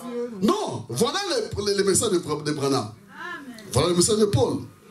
Ce que je vous lis. Je suis obligé, n'est-ce pas, de lire là, parce que comme ça, nous entendons ce que Branham dit par rapport à Jésus-Christ. Amen. Amen. Écoutez, il dit, certains parmi vous jeunes, vous pouvez être jeune et cela peut être éphémère au point que vous ne vous rendez pas compte. Mais attendez juste un petit peu que vous soyez couché là à l'hôpital et que les médecins disent qu'il ne vous reste que 2 jours à vivre ou 2 heures. Attendez un tout petit peu que ce cœur escamote un battement et que vous le sentiez, cela sauter dans votre manche. Oh frère, vous mettrez alors à chercher par tous les moyens. Et que votre tête, et vous vous rendez compte que... Ah non, toute votre vélo. Attendez que les cheveux grisonnants sur votre tête et vous vous rendez compte que vous faites face à une éternité sans fin, là-bas. Et cette âme qui vit même maintenant au-dedans de vous, bon. Ici, les frères Branham veulent nous montrer ceci, que parfois nous jouons, soit la révélation de la parole de Dieu, on est jeune, on voit qu'on est fort, tout va bien. Mais il va arriver un moment où le cœur qui bat là-bas, vous commencez pas à chercher le souffle. Hein? Vous arrivez, n'est-ce pas, à l'hôpital, vous, en ce moment-là, vous allez commencer, mais là, c'est comment? Où est-ce que je vais? Vous serez seul. Amen. Si vous avez négligé, n'est-ce pas, cette révélation. Parce qu'il a montré ici Paul qui était sûr et certain. Quelqu'un qui va mourir, il dit, oh mort, où est ton aiguillon? Lui-même était témoin de la mort, n'est-ce pas, d'Étienne. Il a vu comment Étienne mourait. Amen. Amen. Il n'a pas, n'est-ce pas, à se battre. Mais si vous avez négligé, n'est-ce pas, ce message et la foi en Jésus-Christ, et quand va arriver, n'est-ce pas, ce moment où vous respirez, vous commencez à chercher les souffles. Il y a des vides. Vous ne savez pas, n'est-ce pas, où vous allez. C'est maintenant qu'il faut, n'est-ce pas, les connaître. Amen. Amen. Parce que c'était un ami fidèle. Amen. Même en ce moment-là. Oh Jésus.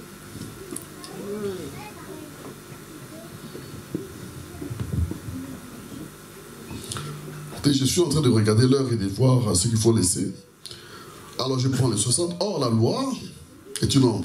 Or, quand j'y pense, la loi est une ombre de bonnes choses à venir. Regardez ce que la loi a fait. Au chapitre suivant, chapitre 11, Hébreu, il dit, voyez ce que Daniel a fait sous la loi. Voyez ce qu'Enoch a fait sous la loi. Voyez ce que Moïse a fait sous la loi. Alors, s'il n'avait que l'ombre de l'expiation, que devrait faire l'expiation chrétienne aujourd'hui? Avec la réalité de la résurrection du Seigneur Jésus-Christ, où en sommes-nous ce soir? Amis, c'est à nous que la question est posée. Daniel, avec l'ombre, nous voyons, n'est-ce pas, les merveilles que Dieu a accomplies, n'est-ce pas, avec lui. Enoch, les jeunes Hébreux.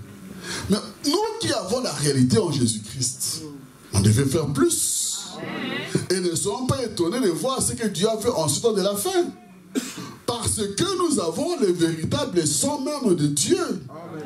Tel que nous pouvons, Dieu peut prendre un homme aujourd'hui, n'est-ce pas, et faire le discernement des pensées des cœurs. C'est parce que, n'est-ce pas, l'expiation était tellement parfaite.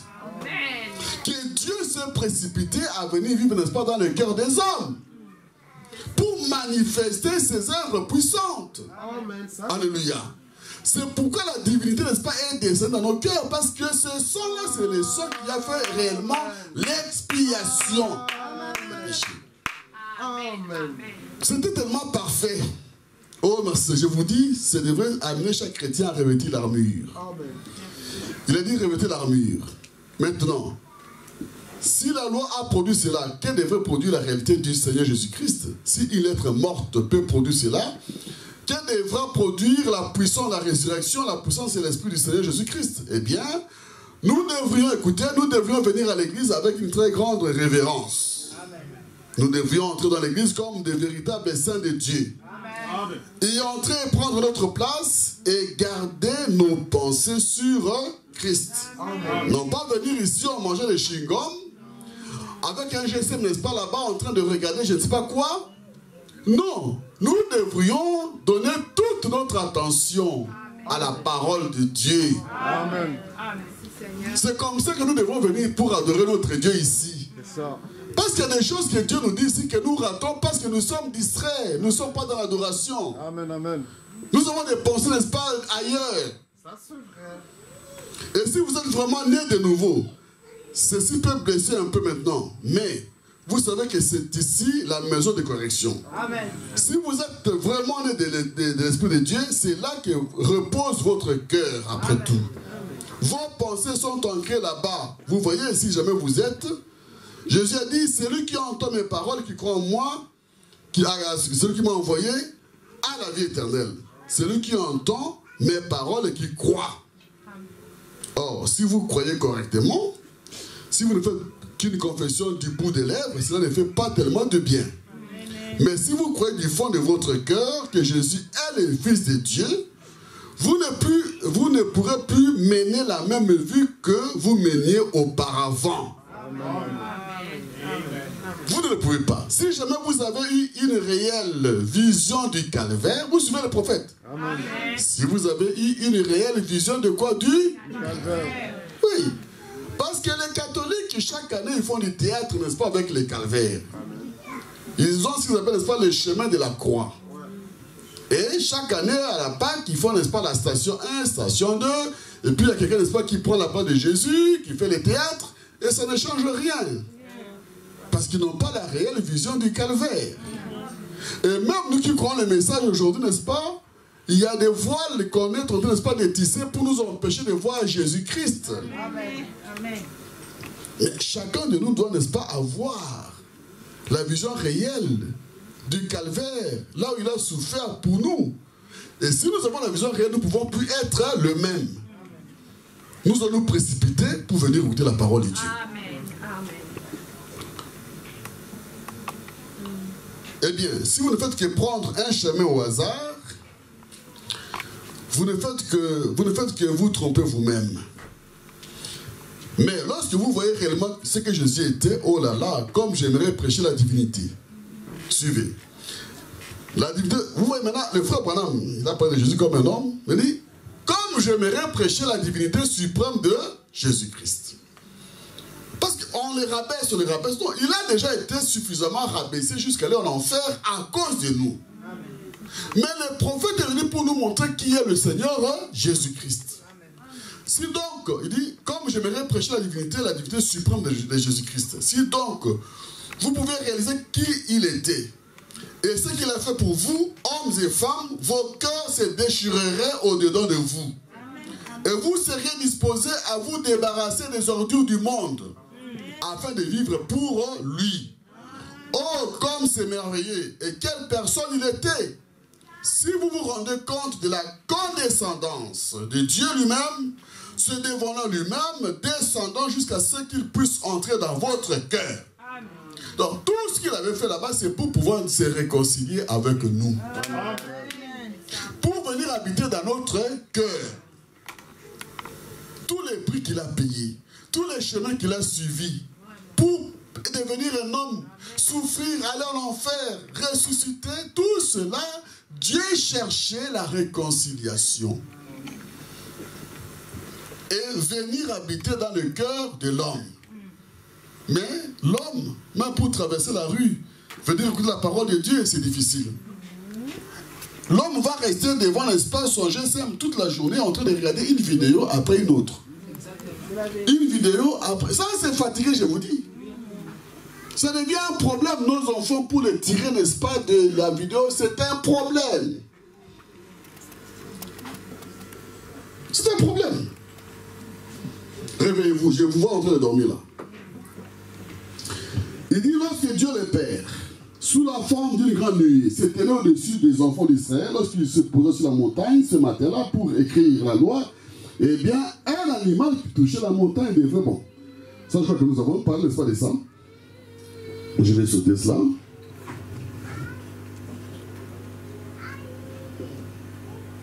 Bon, il faut que je saute.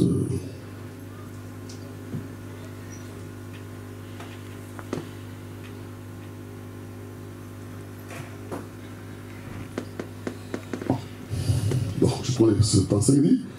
Il dit, je me souviens d'une petite histoire. Ça c'est bon. Je ne sais pas si je vous l'ai déjà raconté ou pas. Ce n'est qu'une petite histoire fictive comme cela.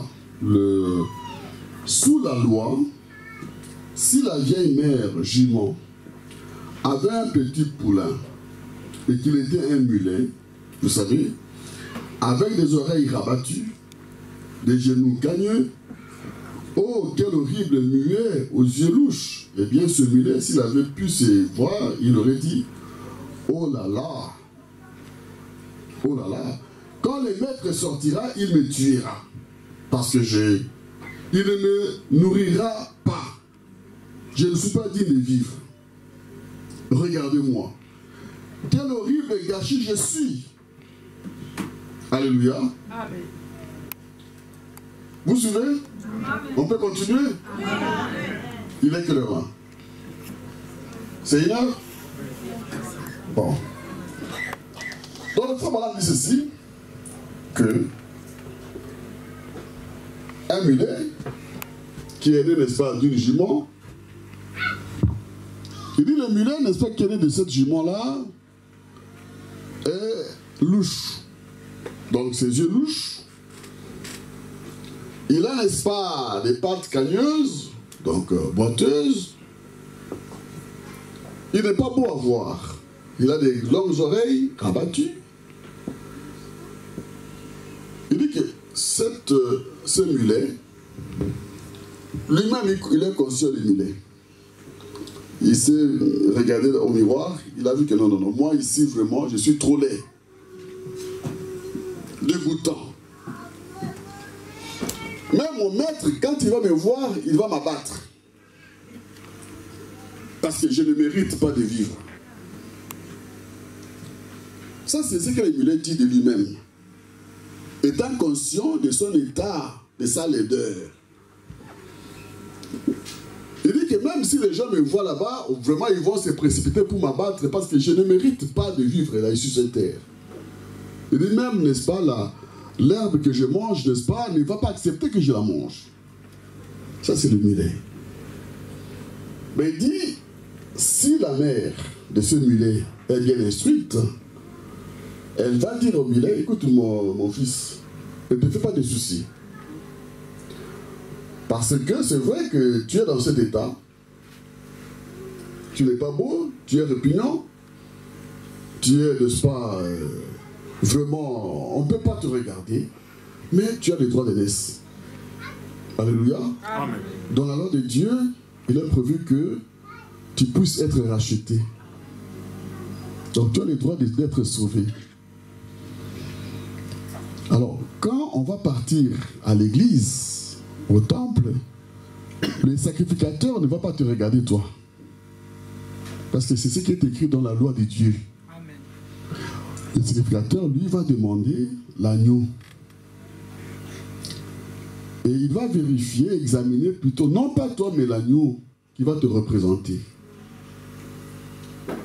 Et donc, si l'agneau réunit les conditions, toi, tu seras épargné. L'agneau va mourir à ta place. Parce que le sacrificateur ne demande pas de voir le mulet, mais plutôt l'agneau. Parce que l'animal du sacrifice, hein, la victime, ça doit être un agneau. Malgré ses droits, sa vie innocente, mais Dieu a prévu, c'est la loi de Dieu. Alléluia. Amen. Oui, mais c'est Dieu qui a fait cela comme ça. Et le frère Branham dit, mais quand, n'est-ce pas, ce mulet va entendre ce message, il ne va pas rester, n'est-ce pas, silencieux comme nous sommes là. Non, monsieur. Quand le mulet va entendre ce message, il va sauter. Amen. Alléluia. Il va crier. Il va se brouiller, il va commencer à sauter ici et là. Pourquoi? Parce qu'il a la vie sauve grâce au sacrifice de l'agneau. Alléluia. L'agneau a rempli les conditions de rachat pour sauver, n'est-ce pas, les répugnants. Oh mes frères, vous et moi devant Dieu, nous sommes répugnants. Nous sentons mauvais. Les péchés, Dieu ne peut pas nous supporter à cause de nos péchés. Alléluia. Amen. Oui, nous ne pouvons pas atteindre la perfection par nous-mêmes. Mais il y en a un qui est parfait, c'est le Seigneur Jésus-Christ. Il était tellement parfait qu'on l'a examiné. Alléluia. On l'a examiné. Amen. Le souverain sacrificateur, jusqu'au Ponce Pilate, il a dit, mais je ne vois pas de faute. Amen. Cet homme ne mérite pas d'être tué. Je ne vois pas pourquoi on va le crucifier. Ça, c'est vrai. Alléluia. Mais à l'époque, le seul qui vient de non, il est bon qu'un seul puisse mourir pour les autres. Alléluia. Amen. C'était une prophétie qui donnait. Et Jésus-Christ, n'est-ce pas, est mort, lui qui est parfait. Et le frère Branham dit qu'il a dit, soyez parfaits comme votre Père Céleste est parfait. Qui de vous et moi peut être parfait? Personne. Mais en Jésus-Christ, nous sommes cachés. Alléluia. Dieu ne nous voit pas. Il voit son parfait Fils. Alléluia. Il voit Jésus-Christ. Oh, merci Seigneur. Et le prophète dit ici que dans l'Ancien Testament, n'est-ce pas, il y avait le souverain sacrificateur qui devait, n'est-ce pas, aller dans le sanctuaire, dans les saints des saints. Et pour pénétrer là-bas, il devait, n'est-ce pas, s'habiller d'une certaine façon. Être aussi parfumé d'une certaine façon. Il devait être parfumé de la rose, du parfum, n'est-ce pas, qui venait de la rose de Saron. Et Jésus-Christ est la rose de Saron. Alléluia. Amen. Il n'y a pas d'autre parfum que Dieu pouvait accepter. Le seul parfum que Dieu a accepté. Dont le seul devait se parfumer le corps, venait, n'est-ce pas, de cette rose de Saron. Et quand il est là-bas, n'est-ce pas, Dieu sentait cette odeur-là. Il dit, évidemment, mes frères, il dit, les femmes comme les hommes, nous utilisons les parfums, c'est pour pouvoir cacher les mauvaises odeurs. Et ne pas être répugnant, n'est-ce pas, vis-à-vis de nos voisins qui sont à côté de nous. Parce que si nous sentons mauvais, les gens vont commencer à nous rejeter. Ok? Donc chacun, n'est-ce pas, cherche un talc, un parfum, n'est-ce pas, pour pouvoir être acceptable, agréable. Amen. Alléluia. Amen. Parce qu'il y a les mauvaises odeurs que nous ramassons, que le corps peut dégager. Et Dieu, pour pénétrer dans les saints des saints, exigeait que le souillure sacrificateur. Amen. Alléluia. Amen. Pour pénétrer là-bas, vous voyez la sainteté de Dieu. Amen. Merci. Donc, toute la sainteté de Dieu ne vient pas de nous. Pour que nous puissions être dans la présence de Dieu. C'est Dieu qui fournit, n'est-ce pas, des parfums. Alléluia. Pour que Dieu puisse écouter même nos prières. Amen. Mais c'est Dieu qui fournit le Saint-Esprit. Amen. C'est ce parfum que Dieu accepte à cause de Jésus-Christ. Amen. Amen. Amen. Parce que nous étions tellement de mauvaises odeurs. Pour Dieu, nous ne nous rendons pas compte, hein, c'est que le péché devant Dieu. Il est tellement saint, saint, saint. Oh Seigneur. Quand nous parlons de la perfection, c'est-à-dire qu'il n'y a pas moyen d'arriver jusqu'à lui. Dieu lui-même doit fournir cette sainteté-là. Amen. Par sa grâce et son amour. Merci Seigneur. Et tout cela, c'est Christ qui l'a accompli pour nous. Amen.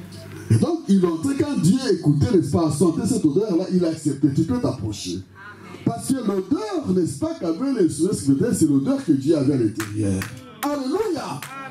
Ce que tu dégages, c'est ce que Dieu, n'est-ce pas, dégage. Alléluia. Amen. Et si nous avons Christ en nous, nous pouvons nous approcher, dit la Bible ici, avec assurance. Alléluia. Et nous pouvons pénétrer les sanctuaires de Dieu avec assurance. Alléluia. Parce que nous avons la même odeur que lui. À cause du sang de l'agneau qui a coulé à la croix Golgotha pour nous, mes frères. Il est si bon, il est incomparable. Ne prenez pas Jésus-Christ et le confondre à quelqu'un d'autre, qui que vous soyez. Brother ne l'a pas fait, ne le faisons pas. Alléluia. C'est pourquoi plus loin dans cette épître, si vous lisez, il dit, nous pouvons maintenant avec assurance, n'est-ce pas, nous approcher de ce Dieu vivant. Avant, c'était impossible. Amen. Alléluia.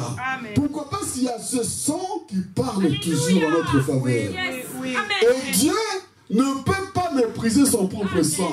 Alléluia. Quand Jésus parle pour vous, vous avez raison. Amen. Dieu ne peut pas vous refuser. Amen. Il ne peut pas vous rejeter, mes frères. Merci Seigneur. Alléluia. Voilà l'avocat qui est, n'est-ce pas, devant les pères pour vous et moi. Voilà qui intercède à notre place. Amen. Il faut que nous le connaissions. Amen. Alléluia. Il faut que nous le connaissions. Et les frères Branham dit, quand le souverain sacrificateur, n'est-ce pas, pénétrait là-bas, il devait avoir des clochettes. Ouais. Alléluia. Et des grenades. Qui devait, n'est-ce pas, continuer à crier. Tant il y avait un bruit particulier que Dieu reconnaissait. Alléluia. Et que Dieu acceptait parce que ce bruit-là disait Saint, Saint, Saint est l'éternel Dieu des armées. Amen. Et ces sentiments-là, ce bruit-là des grenades et des cloches, c'est Dieu qui avait fourni, n'est-ce pas, les matériaux aussi. Donc, si quelqu'un d'autre s'approche de ce lieu autrement, non, il va mourir. Si les souverains sacrificateurs n'étaient pas habillés correctement, n'était pas parfumé correctement, et bien on prenait la précaution toujours, n'est-ce pas, de lui mettre, n'est-ce pas, une corde. Amen. Il peut pénétrer là-bas. S'il n'y a pas de bruit, on dit, ah, il y a un problème. Si nous qui sommes à la symbole, on n'entend rien, c'est que, essaie un peu de tirer là-bas. Si ça ne bouge pas, c'est qu'il est mort dans la présence de Dieu. Il n'a pas, n'est-ce pas, obéi aux prescriptions de Dieu. C'est ça. Alléluia. Amen. Oh, mes frères, il faut madame dit, une assemblée, une église, il n'y a pas de bruit, il y a la mort. Amen. Ça, c'est Amen. vrai. Ah oui, mes frères. Amen. Une assemblée où tout le monde est assis, n'est-ce pas, religieusement en train de regarder, il y a la mort. Amen. Parce que là, il y a la vie, c'est que le Saint-Esprit bénit. Alléluia. Amen. Il y a la guérison là-bas. Amen. Vous allez voir les gens en train de crier parce qu'il y a la vie. Amen. Si vous entendez, non, on n'aime pas le bruit. Non, non, non. Nous n'avons pas cette. Non, nous, notre religion, il y a des bruits. Parce qu'il y a la vie. Parce que nous avons pris les parfums que Dieu a exigés. Et Dieu répond. Alléluia. Nous avançons, Dieu avance avec nous. Alléluia. Si nous entendons les témoignages, ah mes frères, j'ai fait longtemps ici en Belgique. Alléluia. Ça fait 20 ans, sans papier. 30 ans sans papier. On s'est moqué de mes enfants. On a insulté mes enfants. Mais tu vois là ce que Dieu a fait. Mais il y a des bruits dans cette assemblée-là. Pendant que la haine vient, n'est-ce pas, faire rage. Dieu donne les papiers. Mais il y a des bruits, mes frères. C'est incompréhensible. Notre Dieu vit toujours. C'est qu'il y a un parfum que Dieu agrée. Alléluia. Mais comment voulez-vous nous pousser à être silencieux quand Dieu agit? Nous ne pouvons pas rester silencieux. Impossible. Parce qu'aujourd'hui, nous ne sommes plus, n'est-ce pas, dans l'ombre, nous sommes dans la réalité. Alléluia. Il est le même hier, aujourd'hui et éternellement. Il est vivant.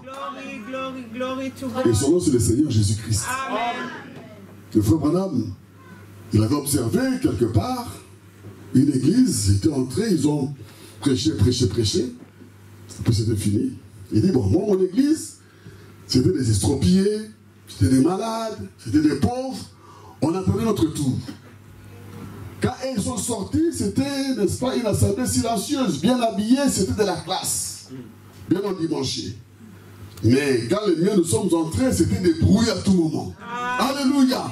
Pourquoi? Parce que Dieu agit, mes frères. Là où Dieu agit, il y a des véritables alléluia. Ah oui, il y a des véritables gloires à Dieu. Parce que ce n'est pas un arrangement entre nous ici. Non, on n'a pas fait les arrangements ici. Vous dites non, frère, viens à telle heure. Non, je ne vais rien faire, frère. Nous attendons de la prière. Alléluia. Jusqu'à ce que Dieu agisse. Et il répondra certainement. Alléluia. Parce que nous le connaissons. Alléluia. C'est comme notre pasteur l'a dit, je n'avais même pas un papier là-bas. Mais j'étais en train de travailler. Mais oui, mes frères, nous, on est venus ici peut-être chez toi, on traversait la Méditerranée par la nage, comme j'exagère parfois. On est déjà ici en Europe. Mais on va se battre ici. Amen. Les papiers, ils vont donner ici. Amen. Alléluia. Amen. Sinon, les papiers, ils vont aussi guérir les malades ici. Et ils les font les gens. Merci Seigneur. Parce qu'il y a la vie. Oh, mes frères, je vais devoir terminer en disant ceci aussi que le souverain sacrificateur, parce qu'il faut l'arrêter, il devait aussi, n'est-ce pas, avoir. Il dit Jésus-Christ est appelé aussi l'église de la vallée, comme nous avons chanté ici. Il dit de l'église de la vallée, on retire l'opium. Alléluia. Amen. Donc, je crois que ma soeur connaît ça. Il dit l'opium est utilisé dans la médecine comme un calmant. Il dit les médecins, quand quelqu'un est vraiment sans des sources de son, on ne peut plus le calmer, il est troublé, eh bien on prend l'espace de l'opium, et bien pouf, une piqûre, et ça va les calmer. Alléluia. Amen. Il dit c'est la même chose avec nous. Le Saint-Esprit. C'est ça qui nous calme. Amen.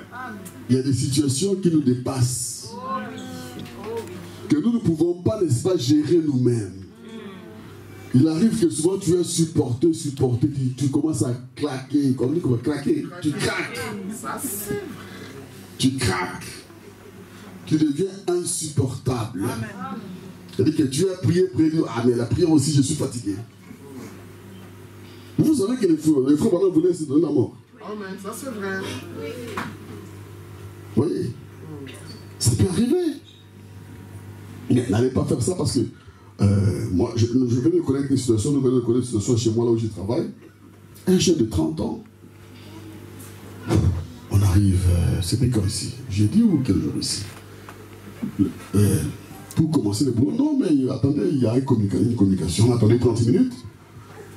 Pour nous dire non, mais il y a un tel qui veut les la mort, s'est suicidé. Ah, un jeune, 30 ans. Et puis on commence à se demander, qu'est-ce qui s'est passé? Un blanc. Non, il avait une première femme. Ils ont eu un enfant. Mais comme c'est, n'est-ce pas, la coutume ici en Europe, ils se sont séparés. Une deuxième femme, une copine. Mais la copine, je crois qu'elle a amené aussi, n'est-ce pas, son enfant. Mais l'enfant était un peu malade mental et tout cela. On avait placé dans un hôpital psychiatrique, mais c'était à sa charge et tout cela. Bon, je crois qu'il cherchait un peu, n'est-ce pas, parce que c'est lui qui avait la charge de tout ça. Et bon, il voulait que sa femme, sa copine puisse un peu l'en décharger. Ça a commencé des disputes entre eux et ainsi de suite. Mais finalement, il a pris la décision de mettre fin à sa vie. Mes frères, je dis, oh, mais vraiment pour ça, oh Dieu. Ça m'a fait si mal, je pleurais, j'ai dit, mais comment ça? Il est jeune. Et puis aller voir certains garçons qui avaient du respect envers les gens, il était bien, on a travaillé ensemble. Alors ça, on a pleuré là, mais bon, je crois qu'on va l'enterrer demain. Pourquoi? Parce qu'à un moment donné, l'homme peut craquer. Ça c'est vrai. Être dépassé. Tu ne sais plus quoi faire. Mes frères, nous avons un consolateur. Amen. Nous avons le Saint-Esprit. Amen. Il faut l'aimer, il faut aimer Dieu. Amen. Ça c'est vrai. Ici, nous nous mettons à raconter de ce que nous connaissons, nous avons connu. Des situations difficiles, insupportables. Mais par la grâce de Dieu, tu t'attends au Seigneur. Amen. Dans la foi et dans la prière. Amen. C'est pourquoi la maison de Dieu pour nous, n'est-ce pas, c'est un refuge. Parce que Dieu dira toujours quelque chose. Amen. Alléluia. Pour nous consoler. Pour nous aider à surmonter la situation. Priez Dieu, même si ça perdure. Vous vous retrouvez bloqué de toutes parts. Mais celui qui a confiance en Dieu ne sera jamais, alors jamais confus. Amen. Je le répète. Celui qui a confiance en Dieu, Amen. mes frères, il ne sera jamais confus. Amen. C'est votre foi dans la parole de Dieu. Vous vous retrouvez coincé de toutes parts. La mer Rouge est là, les Égyptiens derrière, à gauche et à droite, n'est-ce pas, des montagnes, vous au milieu. En train de crier à Dieu, le Seigneur Jésus-Christ. Ah, mes frères, tu ne vous délivres pas. Non. Vous savez, il y a des situations dans la vie où vous priez alors sincèrement du fond de votre cœur. Au point où Dieu est obligé de vous écouter. Amen. Alléluia. Et quand vous avez la solution, mes frères, oh, vous ne saurez plus jamais abandonner ce Dieu-là. Vous saurez qu'il est un Dieu réel et vivant. Parce qu'il y a ici des gens qui devraient déjà être enterrés, morts, oubliés. Alléluia. Mais que Dieu a délivré. Ils connaissent Dieu. Alléluia. Oui, nous avons tout en Jésus-Christ. Il est tout pour nous. C'est pourquoi Paul a dit, si quelqu'un n'aime pas le Seigneur Jésus-Christ, c'est qu'il soit anathème. Il n'y a pas moyen de faire autrement, mes frères. Parce que tout ce que Dieu peut donner pour vous bénir, c'est tout en Christ. Alléluia. En dehors de lui, c'est des malédictions. En dehors de lui, c'est la malédiction. Tout. La vérité. Amen. Mais frère, je vais finir, on va se lever. On va se lever parce que si je continue là, je ne vais jamais finir. J'ai dû, n'est-ce pas, sauter, mais on va louer le Seigneur. Tout est en lui. Amen. Il est incomparable. Tout ce qu'il y a à faire, c'est de le connaître lui. Le seul véritable Dieu est la vie éternelle. Amen. Tout est en lui. Tout est en lui. La plénitude divine est tout en lui. Tout est en lui. Tout est en lui. Jésus est Dieu tout-puissant et tout est en lui. Oui, nous allons le louer, l'exalter. Parce que celui qui connaît Jésus-Christ, la première chose fait, c'est de l'exalter. Alléluia. C'est de le louer. De le glorifier. Parce que tu l'as réellement découvert. C'est qu'il est dans votre vie. Alléluia.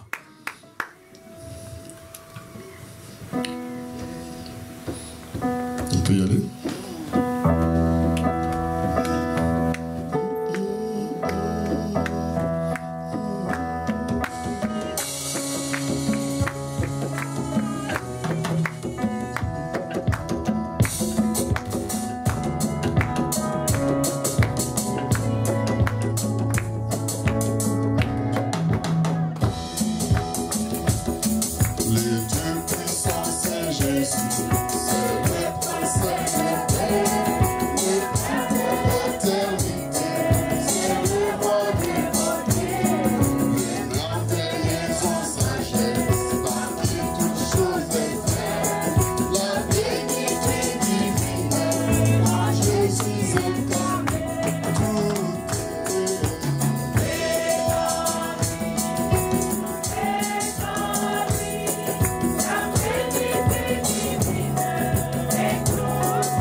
que chacun prie. Que chacun prie. Que chacun prie pour remercier le Seigneur pour les grands saluts qu'il nous a donnés, pour son amour. Il est notre consolateur, il est notre Dieu, notre parent rédempteur. Il est incomparable.